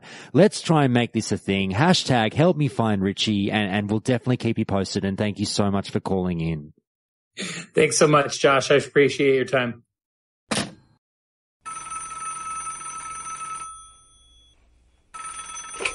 All right, we've got another caller on the line now. And who are we speaking with, and where in the world are you calling from? Hey, this is Forrest. I live in the United States, Cincinnati, Ohio. Fantastic. Thanks so much for calling in, Forrest. Now, you reached out to me today and mentioned that you'd love to talk about something that we actually haven't really talked about much on the show yet, but I do plan to at some stage later down the track, and now's a great time to start. The potential for a Burning Crusade Classic, and kind of post World of Warcraft Classic, where is this all going? So what were your thoughts on that in general? Yeah, I mean, I guess to start out, I think it's pretty odds on that eventually we get a Burning Crusade Classic, just because generally speaking, I feel that WoW as a vertical MMO, it doesn't really lend itself to much past what they've already developed. I think it would be difficult to do meaningful content after Naxx, and I think that there's sufficient demand for Burning Crusade and maybe even possibly Lich King in the future, kind of the original trilogy of WoW. Perhaps you'd be a good person to explain this to me, because you just brought up that term of vertical progression. And, you know, I obviously get the basic concept of vertical versus horizontal progression and what Blizzard may choose to do if we got that potential patch 1.13, which is still very much a heated talking point within the community. But to someone like me, who's a little bit of a layman at times, I can't quite wrap my head around exactly what horizontal progression would be. Like, I get that, you know, we're not necessarily getting, moving up in level, but why would we be doing content if we're not getting better gear? Are we just, is it that the argument is to create dungeons that doesn't improve our gear? Is that horizontal progression? Yeah, I think that's kind of the idea. Horizontal games are more like kind of classic Final Fantasy, where you're not really progressing in level, kind of like you said. And yeah, that's one of the things that really kind of struck me as, you know, possibly TBC might be coming out in the future. I think it's very difficult, especially in vanilla. I think that for any expansion that's ever existed in the game, Naxxramas gear comparatively to the rest of the gear in the game is just so powerful. It would be difficult to create any content that was meaningful after Naxxramas, because you have people in ridiculous stats. I mean, you've seen people in Naxxramas gear using it in tier 5 Burning Crusade content. It's that good. I feel like it would just be so hard to create meaningful content afterwards. I mean, maybe fun content like Battlegrounds, but in terms of raids and dungeons, I think it would be hard to outdo Naxxramas. So let's start with the idea that the Burning Crusade Classic is more than likely coming if World of Warcraft Classic is a success, as you've suggested. And it is a very much so a prevailing opinion out there that it's more likely than not that we get the Burning Crusade Classic rather than a patch 1.13, because it already exists. Is that your feeling? Yeah, definitely. I mean, I think, kind of in my personal life, I'm a software developer. I kind of understand, what they're going through. Obviously just a very basic understanding, but, they're kind of laying the groundwork right now, right? I mean, most of the work that they've said, the J. Allen Brack stuff, as they said, is mostly infrastructure. It's mostly getting vanilla WoW to run on their new systems. And if they have the groundwork in place, it's very easy to slot in Burning Crusade content, especially considering they haven't destroyed the Burning Crusade content in current WoW. It's still there. So I think it would be even easier than creating vanilla content. I know a lot of people say, you know, whoa, slow your roll. Can we just get WoW Classic first before we start putting the cart before the horse and talking about Burning Crusade Classic one step at a time? But we're nerds. It's what we do. We like to get excited and we get hypothetical. So I don't, you know, have any great dramas having this conversation. What would you be most excited about with a Burning Crusade Classic? So for me personally, my dream has always been to go from having full Naxx gear to using it in Hellfire and Zangarmarsh and getting into tier 4, tier 5. I saw screenshots back in the day. I mean, I was kind of a scrub in vanilla. I never hit 60. I was probably 54, 55 when TBC came out, since I started pretty late. But I saw pictures of, people with their tier 3 shoulders, having killed Lurker below and that kind of stuff. And it's just, for me, there's never been a full playthrough expansion private server. And it's myself and everyone that I play with. It's kind of the dream. We want to go from expansion to expansion. We don't want it to keep being this isolated thing where you start over at level 1. We want the Blizz-like, and, I'm assuming Blizzard will give us a Blizz-like experience. Blizz-like experience of going from level 60 right into TBC as opposed to starting at level 1 again. Now, the easy answer, sorry, here, I'll ask you a question, and I know what the easy answer is, so I'm not really going to give you an opportunity to respond because I'll ask a second question straight after. Now, when we talk about, whether or not they will split the servers, and they go, okay, if we got Burning Crusade Classic, should they offer people an opportunity to stay on certain servers that won't progress past vanilla content, and then open further servers that allow you to progress onto Burning Crusade, have that option there? The easy answer is yes, of course they should do that. We want a Classic, blah, blah, blah. Here's where I'm going to push you a little bit. Let's say that didn't happen. How would you feel about Blizzard potentially going, you know what, you've had your 3 years with WoW Classic, we're pushing you all onto the Burning Crusade if you want to keep going? Yeah, so I think, there's a lot of people that I think are very much against that. That's the biggest argument, is there's a lot of people that wanted vanilla and only vanilla. But to me, I'm going to get a lot of flack for this probably. I think TBC is a more polished version of vanilla. I think the only thing I'm not going to fight you on is the fact that flying mounts kind of ruined a little bit of the ground world PvP. Flying mounts were not ideal, but outside of that, Burning Crusade was, I think, what vanilla was meant to be. It was, most specs were polished, battlegrounds were more fleshed out, arenas had a good, PvP system that didn't require you to do any sort of, a grind for 18 hours a day for 4 months kind of thing. It was more of a reasonable PvP system. But I think that if you like vanilla, you probably like TBC too. And if the only qualm you had was the flying mounts, then I think that's pretty much the only con that I can think of for TBC, honestly. You've probably spoken to, more people than I have about this topic. So I'd ask you, from the responses that you've received, let's see if they fall in line with what I've read, because all I do is trawl through forums, all through the week. And the one thing that I pick up as a common theme with the Burning Crusade, and, let me know if this is controversial or not, but this is just a feeling I've gotten from what I've read. I would suggest that the Burning Crusade is the only expansion of World of Warcraft that has universal positive reception.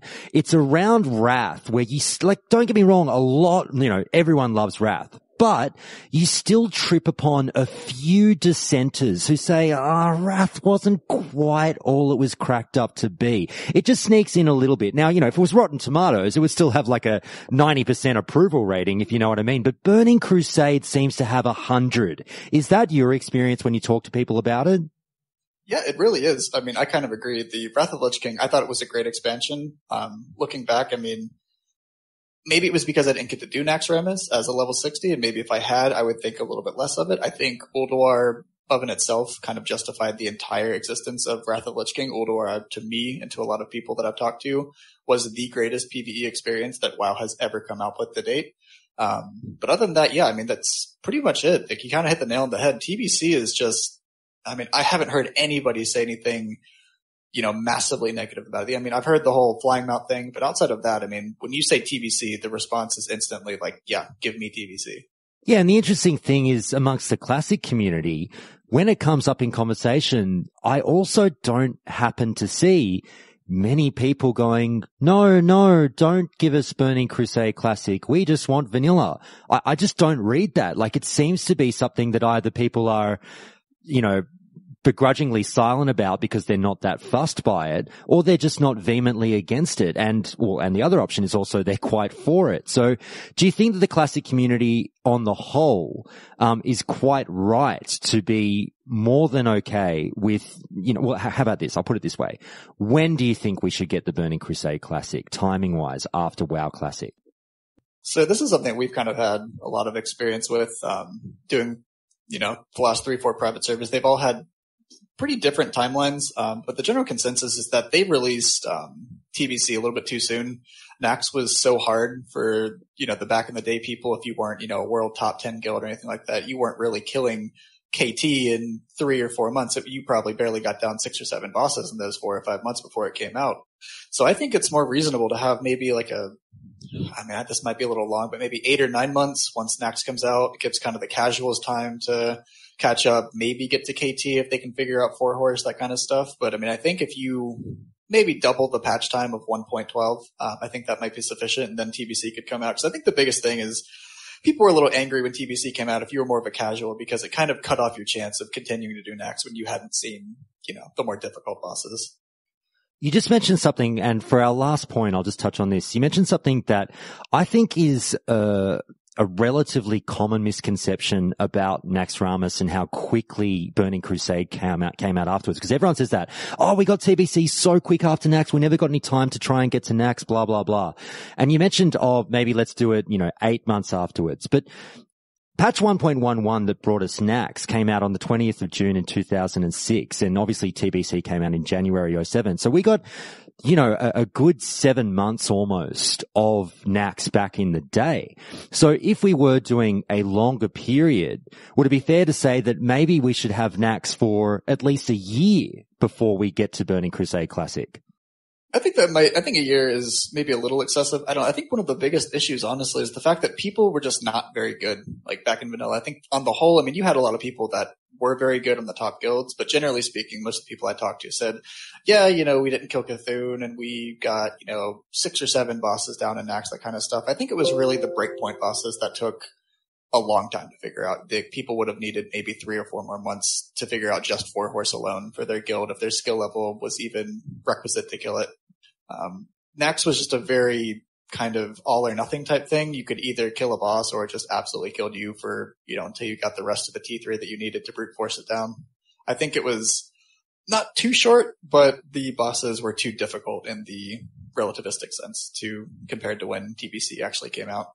All right, Forrest. Well, thanks so much for calling in and talking about that topic. I'm sure we'll get to more of that in the future on Countdown to Classic, but thanks for calling in, mate. Yeah, appreciate it. Thank you.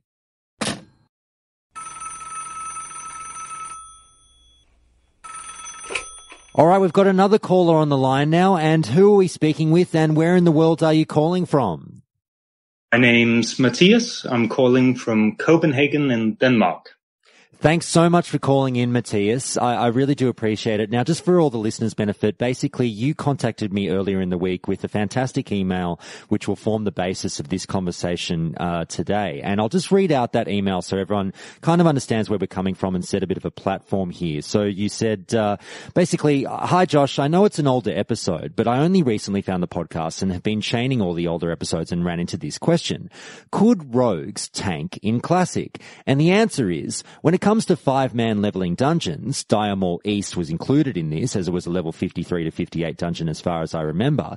Absolutely. In fact, most classes could tank these instances with a little tinkering. Rogues employing a mix of kiting with sprint and using evasion to give their healers breathing room could absolutely tank most sub-60 instances. I myself spent most of my instance runs in vanilla tanking on my main, which was a Shadow Priest. The damage reduction of Shadow Form, the high threat generated by Mind Blast, and the AoE threat generated by Vampiric Embrace made me a more effective tank than any warrior, paladin, or druid could hope to be sub-60. And when I wasn't tanking, I was healing, usually healing rogue tanks, DPS warrior tanks, retribution paladin tanks, these and the former not wearing shields, as well as void walkers, hunter pets, and survival hunter main tanks. Pretty much the only class that was never able to tank anything was mages, as most bosses were immune to freeze, if they hadn't been frozen. If they hadn't been, mage tanks would absolutely have been a thing. Though I fondly remember a 5-mage Zul'Farrak run, which is by far the easiest ZF run I have ever partaken in while leveling my mage. Now, Matthias, my question for you. I'm sorry, you would have heard me very lightly laugh during the middle of that email, and that's not because I'm scoffing at what you're saying. It's more because I love the thought of thinking outside the box, and this is something that really, really interests me in terms of the way in which we engage with the content in vanilla. And I do remember this back in the day. People sort of, when you were stuck with certain classes? If it was a certain time of day and you couldn't get a warrior, you couldn't get, a specific class that you were gunning for, sort of making do with what you had. So tell me why, if anyone is laughing at this email, why they shouldn't, and why this was absolutely a thing that could be done. Most of the boss fights in the early 5-man dungeons aren't so different from the normal mobs there. It's not that the bosses do an extraordinary amount of damage compared to a normal elite mob, which means it was an extra strain on the healers to tank it with cloth or leather gear, but it was doable. Okay, so you were, obviously, as you mentioned, you were running around, with, some rogues, did you played a rogue, is that right, or not?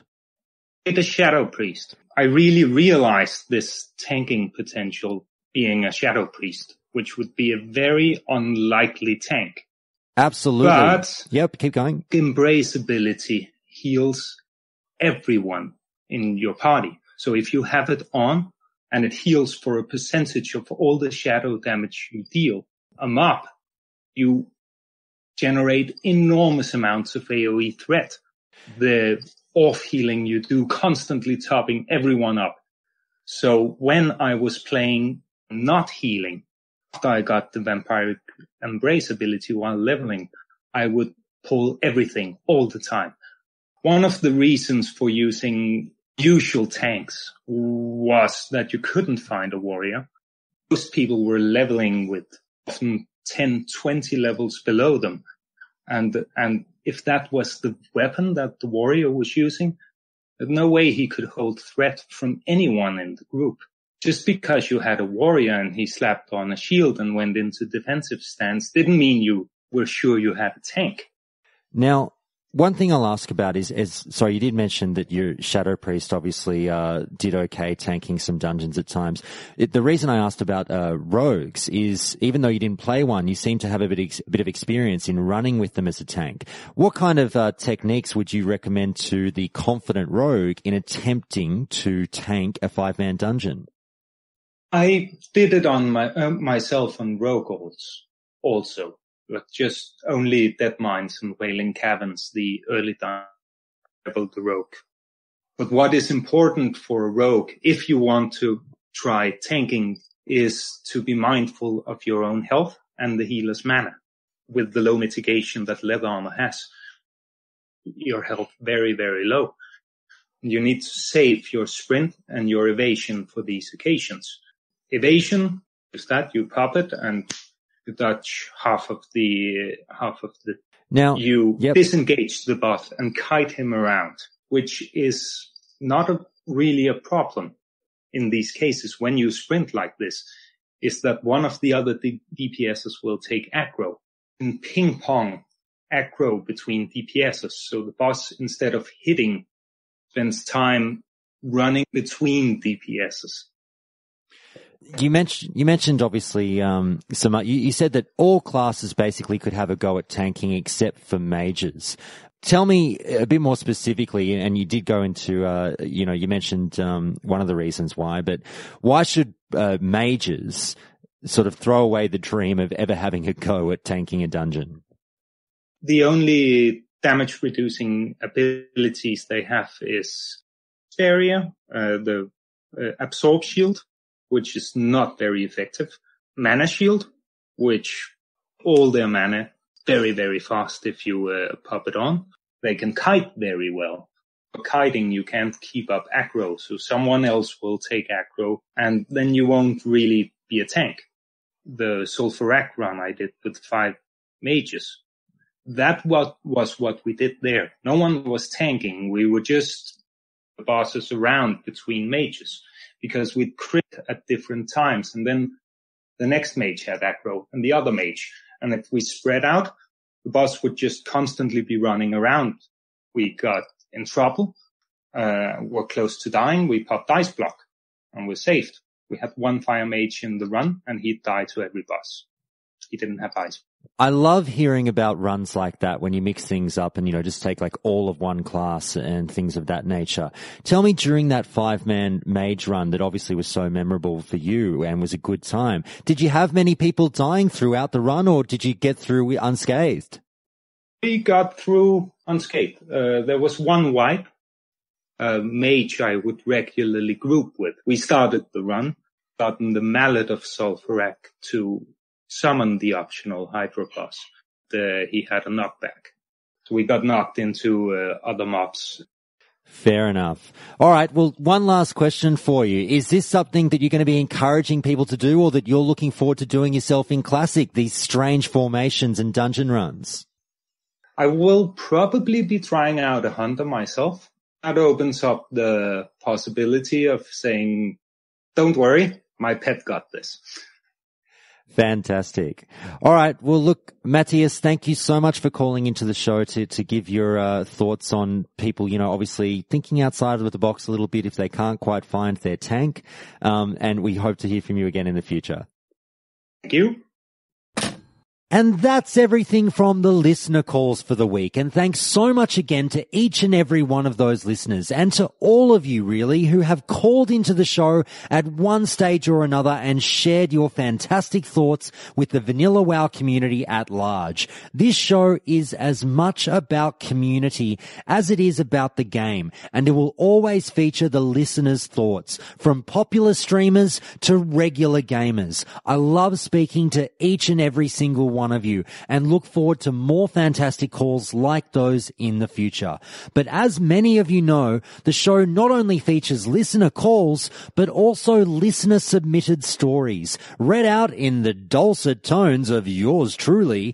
And thus, many of you have been sending through great stories over the past few weeks. And so it's time to clean out the Countdown to Classic closet again and tear through a whole bunch of them, starting with a very quick dose of anger management.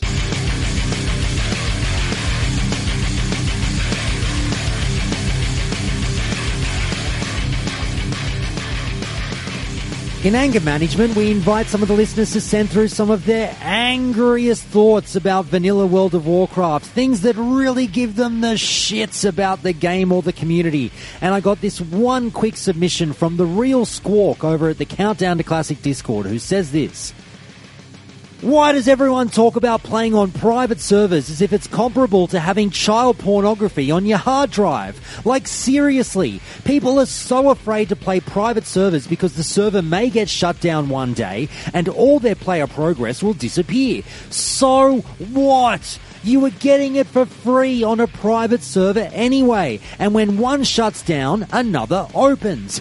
Go and play on the new one. I repeat, you were getting it for free anyway. Why wait for Blizzard to come out with Classic to start playing it? You are literally wasting time with the boring and lame-ass version of retail anyway. So making a character that may or may not be deleted in the future has no real effect on you. Also, based on the fact that most of the current Blizzard staff is completely different than the original geniuses from 2004. Do you really think that Blizzard is not going to fuck up their version of Classic?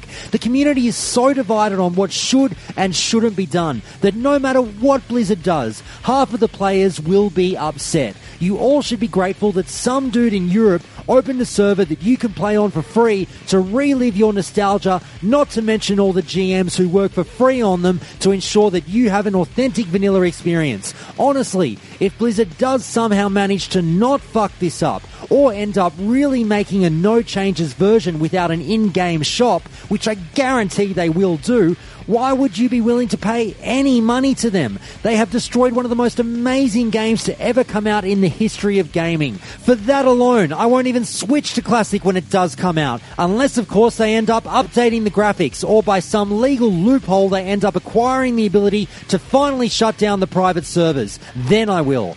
But anything short of that, I will continue to play on private servers. Now, just a quick comment or two of my own on that pretty epic anger management submission.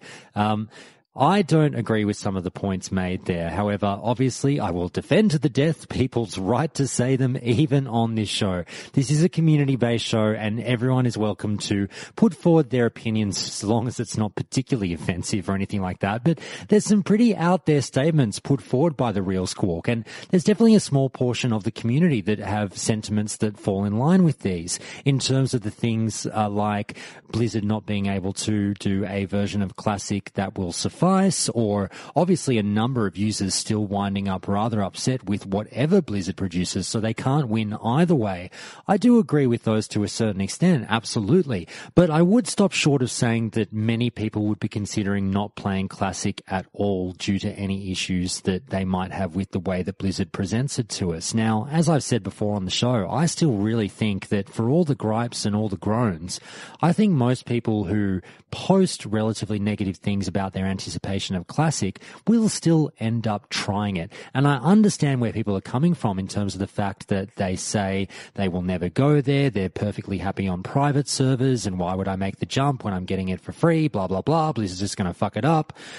But I think that if they do present you with an official version which is legitimate with their old data, which yes, you have to pay for, but that's the price of good quality goods, then I would support people jumping over to Classic, obviously, when it releases. I think that it's a bit of a stretch to punish Blizzard in a way for what you feel they've done with their franchise. I understand that World of Warcraft has obviously ruffled some feathers over the years with what has come from expansion to expansion, but to then stop short of not buying Classic when it releases, even though you care about vanilla in general, in order to have them feel your wrath, if you will, from not getting your dollars their way, even though you've been waiting for this product, might be the wrong way to do it if they still do it the right way. Now, don't get me wrong, I'm not saying if the game sucks, you still have to buy it, but this particular user seems to say that even if they do it perfectly, they're probably not going to buy the game, which, while that's their decision, I'm not sure it's one that would be overly popular when Classic does come out. I think an incredible amount of people are still going to at least give it a go and afford Blizzard at least a month of their subscription time in order to check out what they've done due to still being curious. But anyway, that's just a couple of quick comments on that one. But thank you so much to the Real Squawk for sending that one in. Obviously, as I said, a little bit controversial, but still more than happy to read it out on the show. I'm more than happy, as long as it's not completely outrageous, if you will, to read out people's thoughts on the show, no matter what they feel about Classic and how it might be delivered to us. So please, if you feel anything negative towards Classic, a little along those lines, don't be shy in sending it in. I'll still read it out. This isn't the Classic gush fest. Sure, I'm very excited for Classic, and obviously the show is devoted to the content of the game. But if you share reservations about what's going to be coming, which I have done at times on the show as well, I'm a bit worried about some things that might come, particularly when I talk about things like a potential patch 1.13. I've voiced my reservations in terms of Blizzard being able to deliver the lightning in a bottle again. I don't think that can really happen. But let me know if you've got any criticisms, any negativity. Don't feel like you can't send it in. It still might get its time on the show. But with that short burst of anger out of the way, now it's time to calm things down a bit with the number of fun user stories in this week's Memory Lane.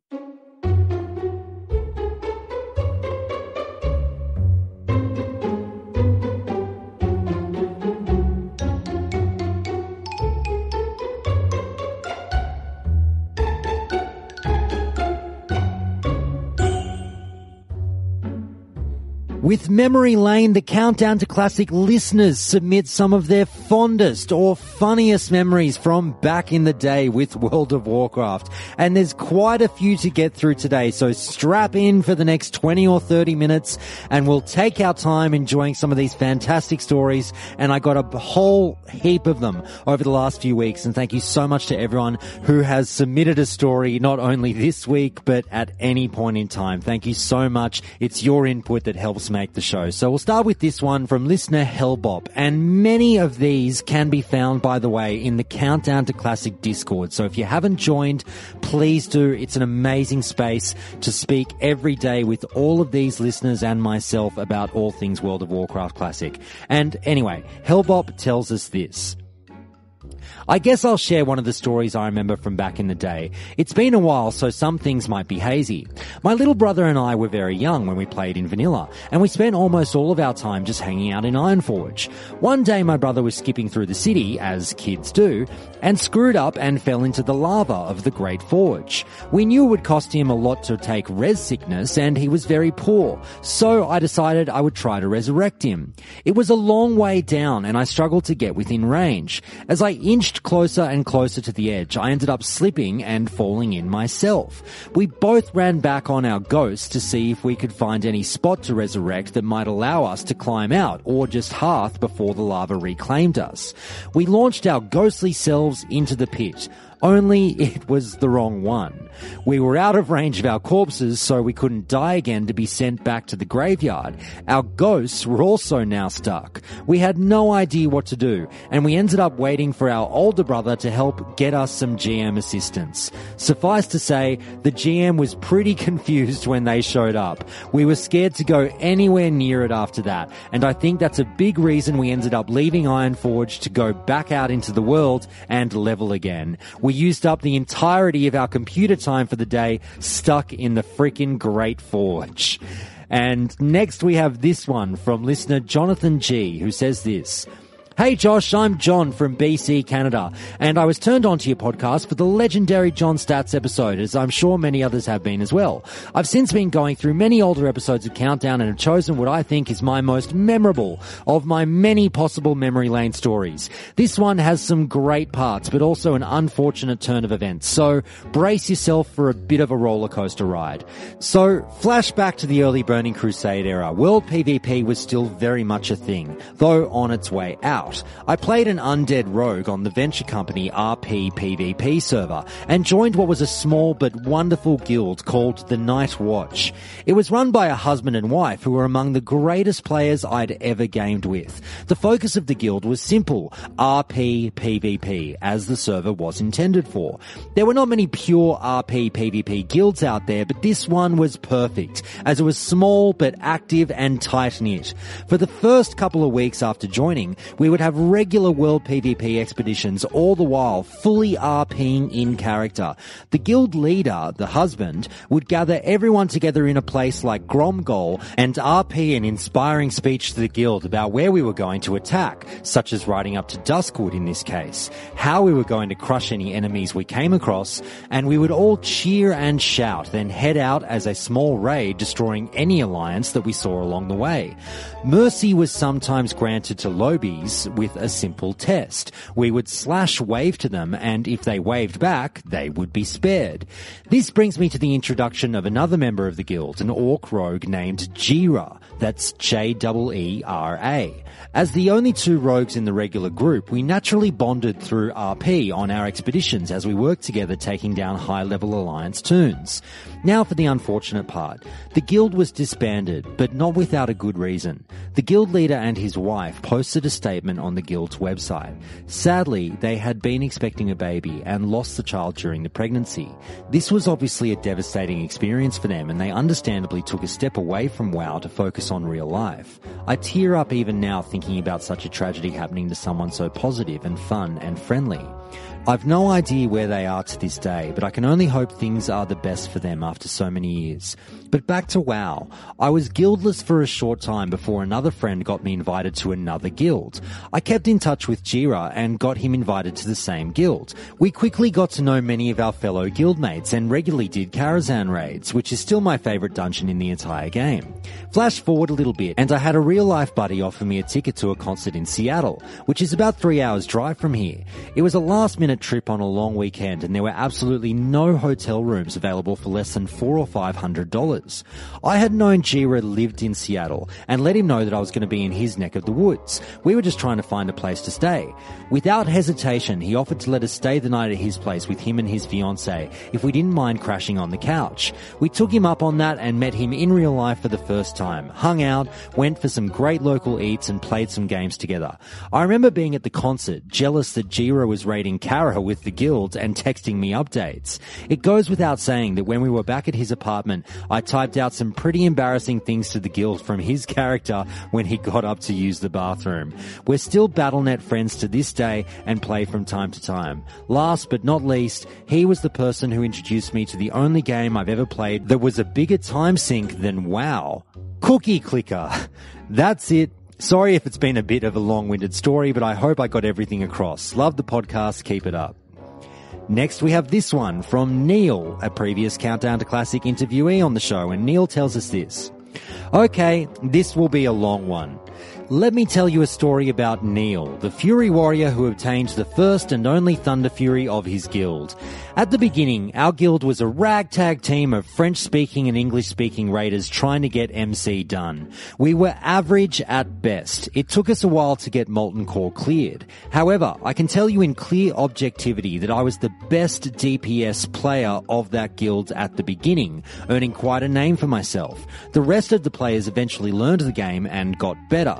Yeah, I was a prima donna, but there wasn't a single fight that I wasn't top DPS for, except the ones that I was tanking, going upwards of 10 to 12% of total raid damage done during a fight.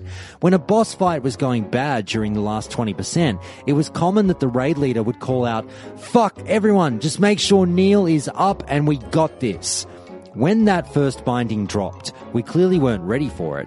The guild leader at the time and the officers took a big meeting right in the middle of the raid to try and figure out who would get it. Our main tank at that time wasn't that good, but he was the most geared, so he kept his spot because of it. His lack of skill combined with my insane playing time, at least 8 hours a day, got me designated to hold the Thunder Fury. It quickly became a meme on our server that a Fury warrior would be getting it over a tank, getting me even more attention. It ranged from total fans, "Oh my god, you're so cool, I wish I had that," to total insults. "Holy shit, you fucking scrub, go prop with that thing or quit the game." It became quite a chore to do MC because we were farming Nefarian in Blackwing Lair at that point and we started doing AQ. We were basically doing it to gear up the 2 to 4 new guys and hope for a second binding. One night in MC, my computer just fried. Like smoke was coming out of it. Turns out my power supply surged and destroyed everything. That was right in the middle of Magmadar. I called my girlfriend, who would later become my wife, to tell her the news, and she tells the raid.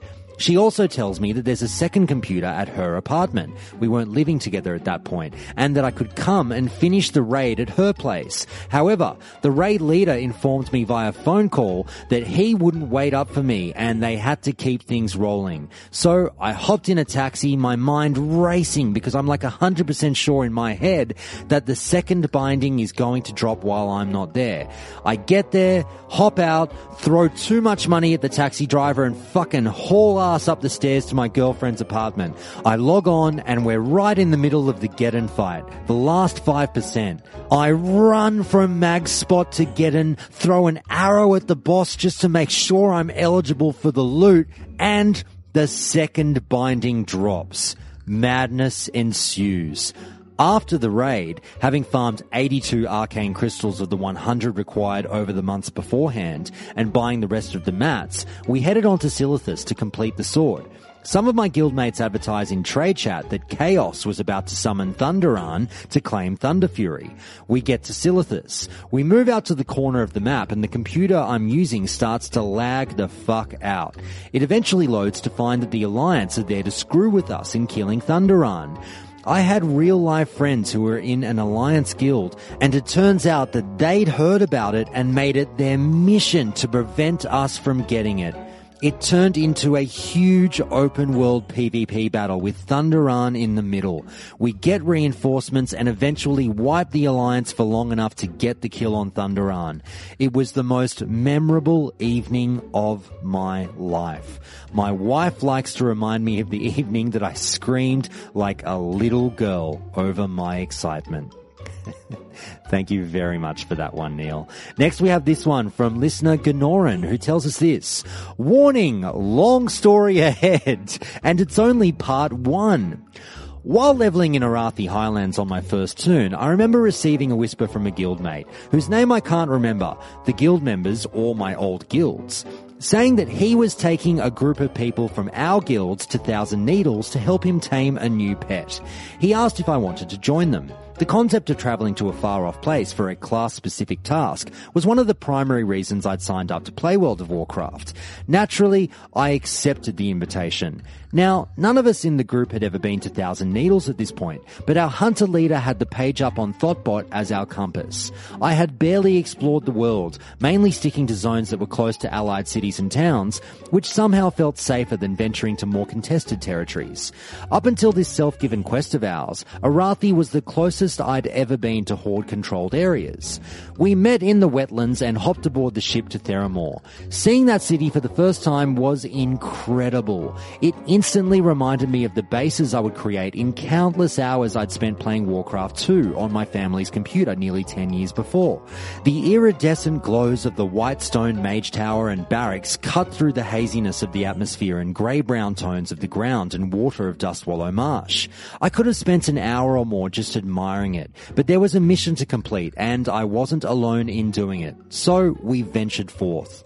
Dustwallow was unforgiving. A few 30-somethings travelling through dense marshes teeming with high 30s, low 40s mobs, we'd spent a lot of time trying to break mob leashes. We saw a few individual Horde players and quickly realised we were on the path to Brackenwall before we'd aggroed the guards by mistake.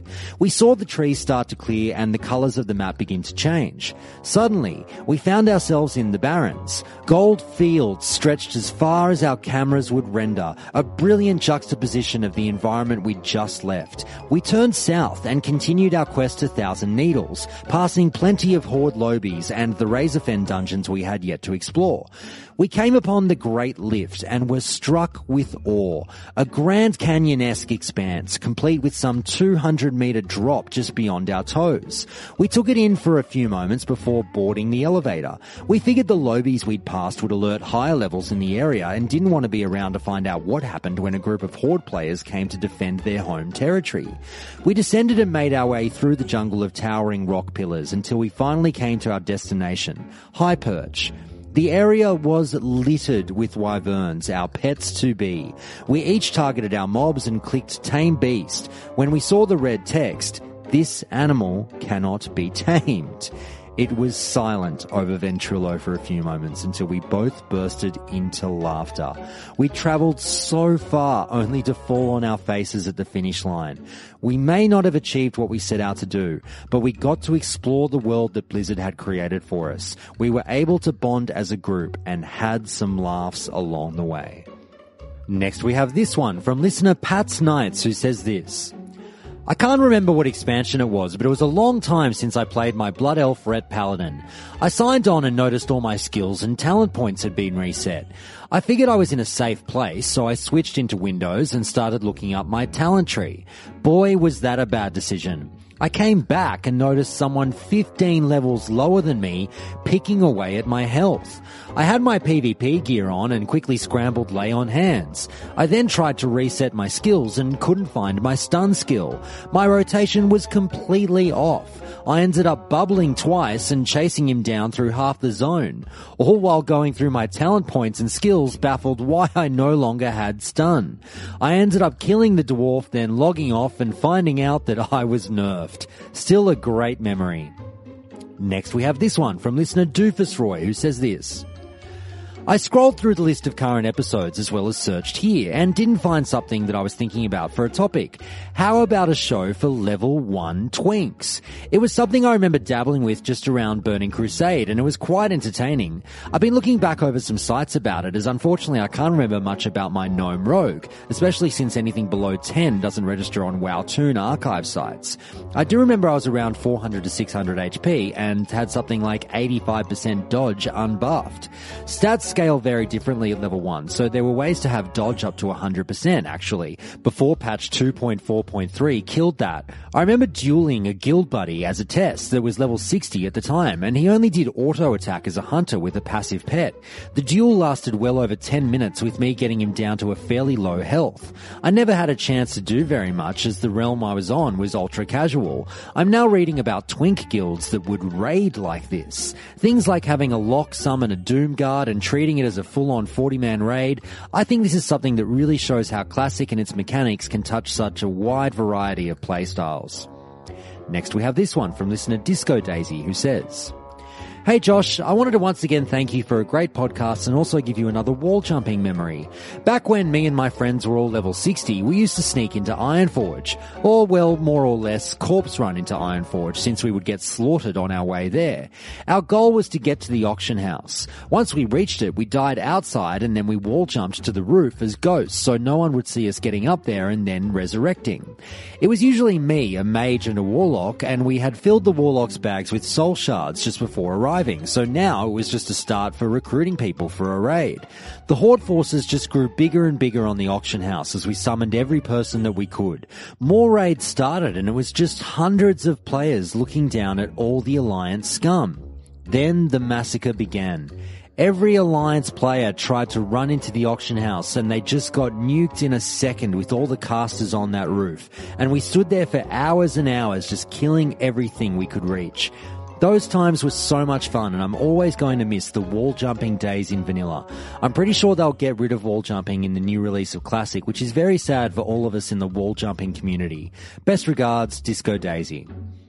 Next we have this one from former Countdown to Classic interviewee and friend of the show, Taladrill, who says this: "When WoW was released, my brother and I started a guild. As with everyone back then, the game was a complete mystery, so it was hard to figure out which items were valuable and important to keep or not. Without having online resources and even more importantly, remembering that the game was in flux as it developed, it was really hard to know what was worth saving. Many things seemed more valuable or had the potential of being valuable with additional content when you'd find it in-game than they would actually be. Given that, my brother got it in his head that gemstones was something worth saving. I can see the appeal. In the real world, stuff like that is worth a lot. In-game though, gemstones are pretty lackluster. A few engineering recipes, enchanting rods, and a few others are about all they're good for. Not exactly amazing, but we thought that they were going to be something used more or at later levels because we had no frame of reference. So the call was put out. All guildies, please contribute to the guild. If you get a gem, please send it to the guild bank. And the people responded with an abundance of gems, and it all got added to the guild bank treasure trove. We had stacks and stacks of every single gem and pearl in the game, except arcane crystals because they're actually useful. If only gems were valuable, we would have been the richest guild on the server. The WoW De Beers. Alas, it took until late vanilla for me to finally convince him that the pile of gems we had stashed away were completely pointless and that we should finally liquidate it so we had actual guild bank space. Even after we did, gems still dutifully arrived in the mail." Next we have this one from listener Nostalgia Dad, who says this: "I had a warlock friend in vanilla in the Burning Crusade, and we would go out to the Edgewater in Tanaris and summon gold farmers, gold spammers, and anyone who was a general dick in trade chat. We would position the summoning portal to be inside the fatigue zone so that by the time the person realized what was happening, they'd get killed by fatigue. We also like to do something similar in Burning Crusade on the spire tips along the outside edge of Blade's Edge. Also, back in vanilla when Hunter Weapon was less of a meme and more of an angry battle cry from warriors and rogues, I was still farming my pre-BIS set on my Hunter and happened to be in UBRS helping a friend finish a run when their lone Hunter left after the first boss.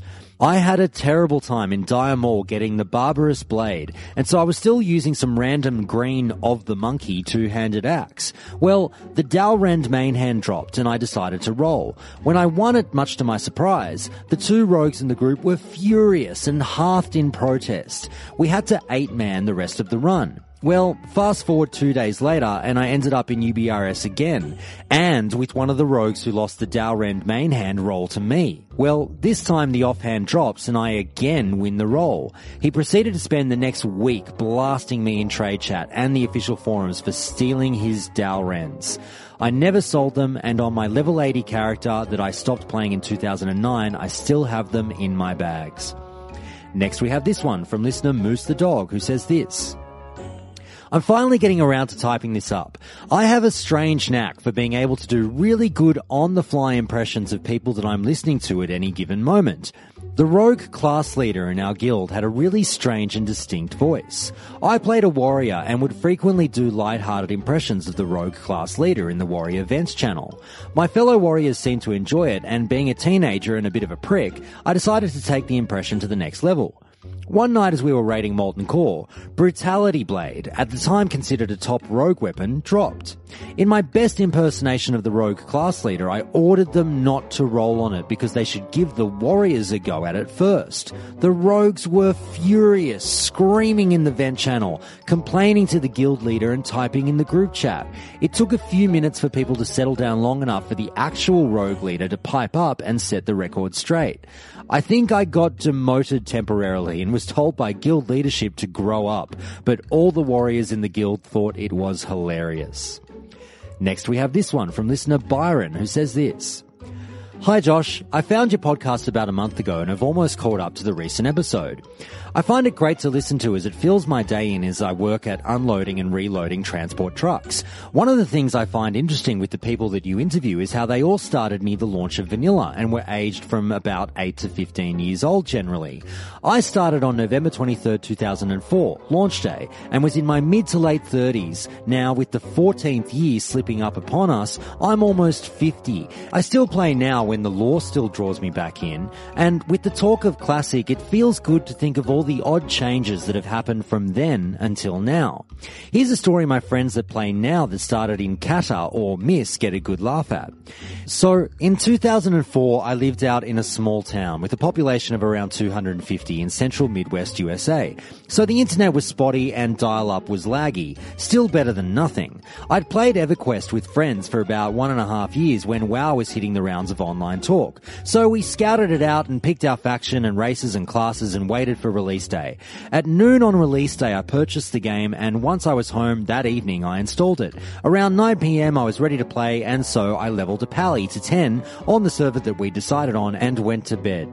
I woke early the next morning as I had work and about a 45-minute drive ahead of me, but I still checked my tune to find that the servers were all crashed. So the next night I started on a new server and again got to level 10. And when I talked to my friends, they were on a different server, so I started again and went to level 10 before bed that night. A quick check again the next day, the servers were down and the first server was gone from the list. So by the end of day 3, when servers came back up, all the tunes had been cleared 4 days, 30 levels later, and I had 0 tunes and 0 levels. But Blizz did give us all a free month because of the crashes and the losses. Here's a later funny tidbit. A couple of months before Wrath, I'd gotten back into playing, plus I'd moved back into a city from the rural area that I was in before. I met my wife and got her to play and was trying to power level her to 70 so that she could enjoy Wrath on release. All went off as needed, and a couple of days after Wrath, she was able to go to Northrend with me. Me, a pally, dwarf, her, a human warlock. As we started questing, we'd drawn aggro on many mobs, so when it got to the point that I was going to drop, I looked over at her computer and said, "Run!" hoping that she could get to a safe place before the mobs got to her. She promptly got up out of her chair and ran out of the room, which left me with a strange look on my face. She came back in after a minute laughing and told me that she had panicked because she'd never seen me die before and it freaked her out. We got a good laugh that night. Keep up the good work and looking forward to seeing you break 100 episodes. Thanks very much, Byron. Next we have this one from listener Logjam, who says this. One of my favourite things to do in Classic was with one of my friends who had a 48 undead Shadow Priest alt. He would jump his way to the top of the Goldshear blacksmith building and hide behind the chimney. I would go on a low-level Alliance character and flag for PvP, then duel other Alliance lobies and get them to heal me after, or otherwise trick them into flagging. Then my friend would secretly throw some dots on them from the chimney and they'd die, having absolutely no idea what happened. Once we'd attracted a decent group of 60s trying to find my friend, he would simply log off and we'd play on our mains. Once Goldshear calmed down and we got bored, we'd lock on our alts and do it all again. Next we have this one from listener Cryptic with the Wrath of the Lich King memory. And Cryptic says this. Back in Wrath of the Lich King, I played a lot of Arena with my druid friend Bakar that I mentioned in a previous submission. When I got bored on my rogue, I would play my priest, and the two of us had a mixture of ICC 25 gear and Arena gear, so we had a respectable amount of resilience. We even had the tank trinket from ICC that gave a ton of stamina, and on use gave a bubble that absorbed a fair amount of damage in case we needed emergency survivability and we were silenced or something. I was discipline and he was resto. Our goal when we went into these Arena matches was not to win, we would just try to survive for as long as possible. This led to some pretty hilarious battles, and if the enemy 2's team had a healer, they couldn't kill us. We won a few matches simply because the enemy rage quit. I think our average match length was about 20 minutes. It was pretty great.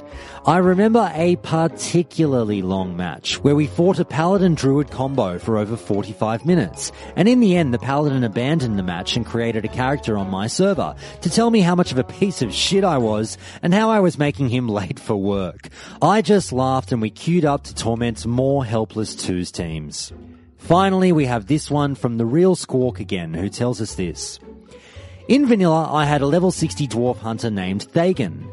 I had spent a very long time leveling this character. Because I was only 14 at the time, I was still very immature and not very skilled at playing a hunter. One day while doing a Stratholme run, an amazing moment happened. A brain hacker dropped, an epic two-handed axe that was an amazing weapon for a warrior.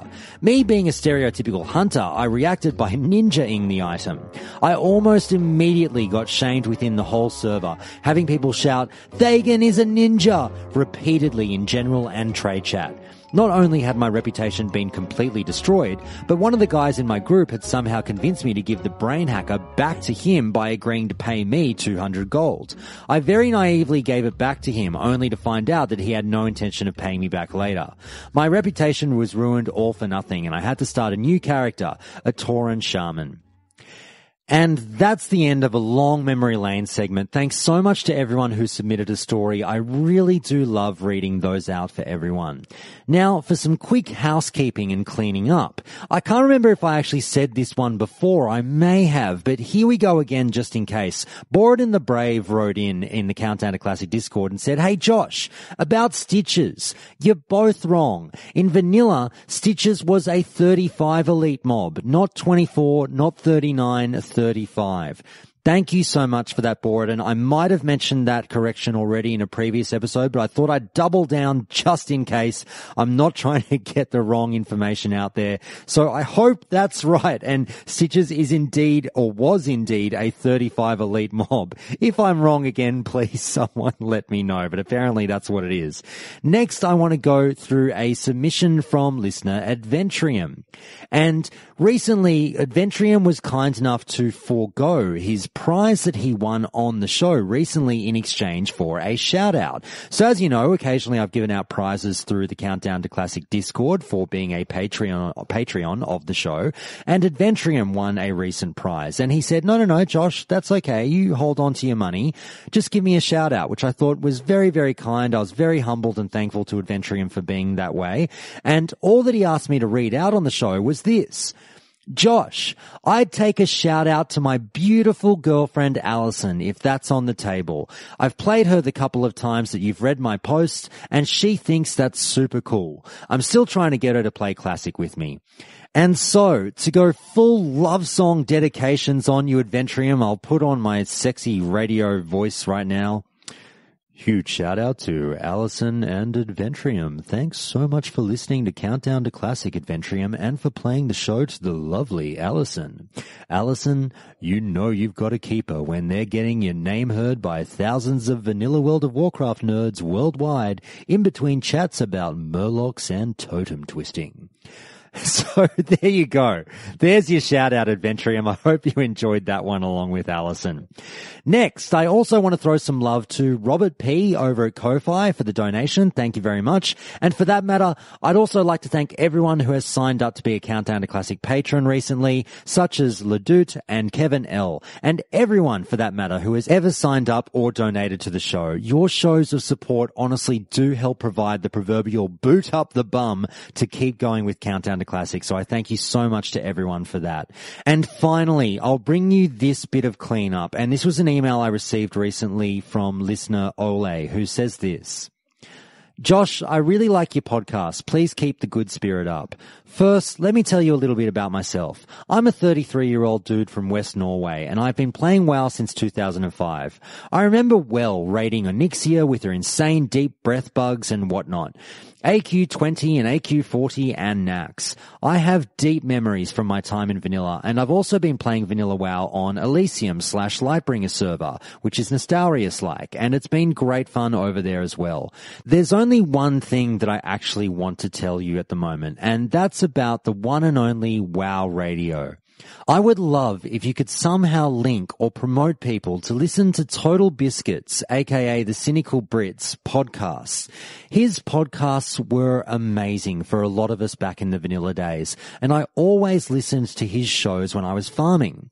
His shows were named Blue Please and Epic. Total Biscuits' real name is John Bain, and he died of cancer in May of this year, and so many people were in pain and sorrow, including me, over the news. Even Blizzard have written about his deeds for the WoW community because I feel that he was one who dared to stand up and talk about vanilla WoW at times for both good and bad involving the game. That's all I wanted to say. I know that there are a lot of different podcasts from him out there on different Google Drive links and whatnot. Thank you so much for your podcast. Peace out. And I couldn't agree with you more there, Ole. Please, listeners, if you haven't heard any of the old episodes of Blue Please, then please do go and check out Total Biscuit's work from back in the day.